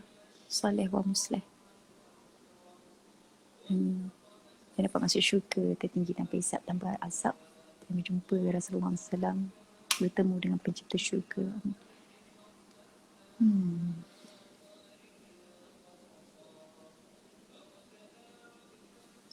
Bye-bye. Assalamualaikum.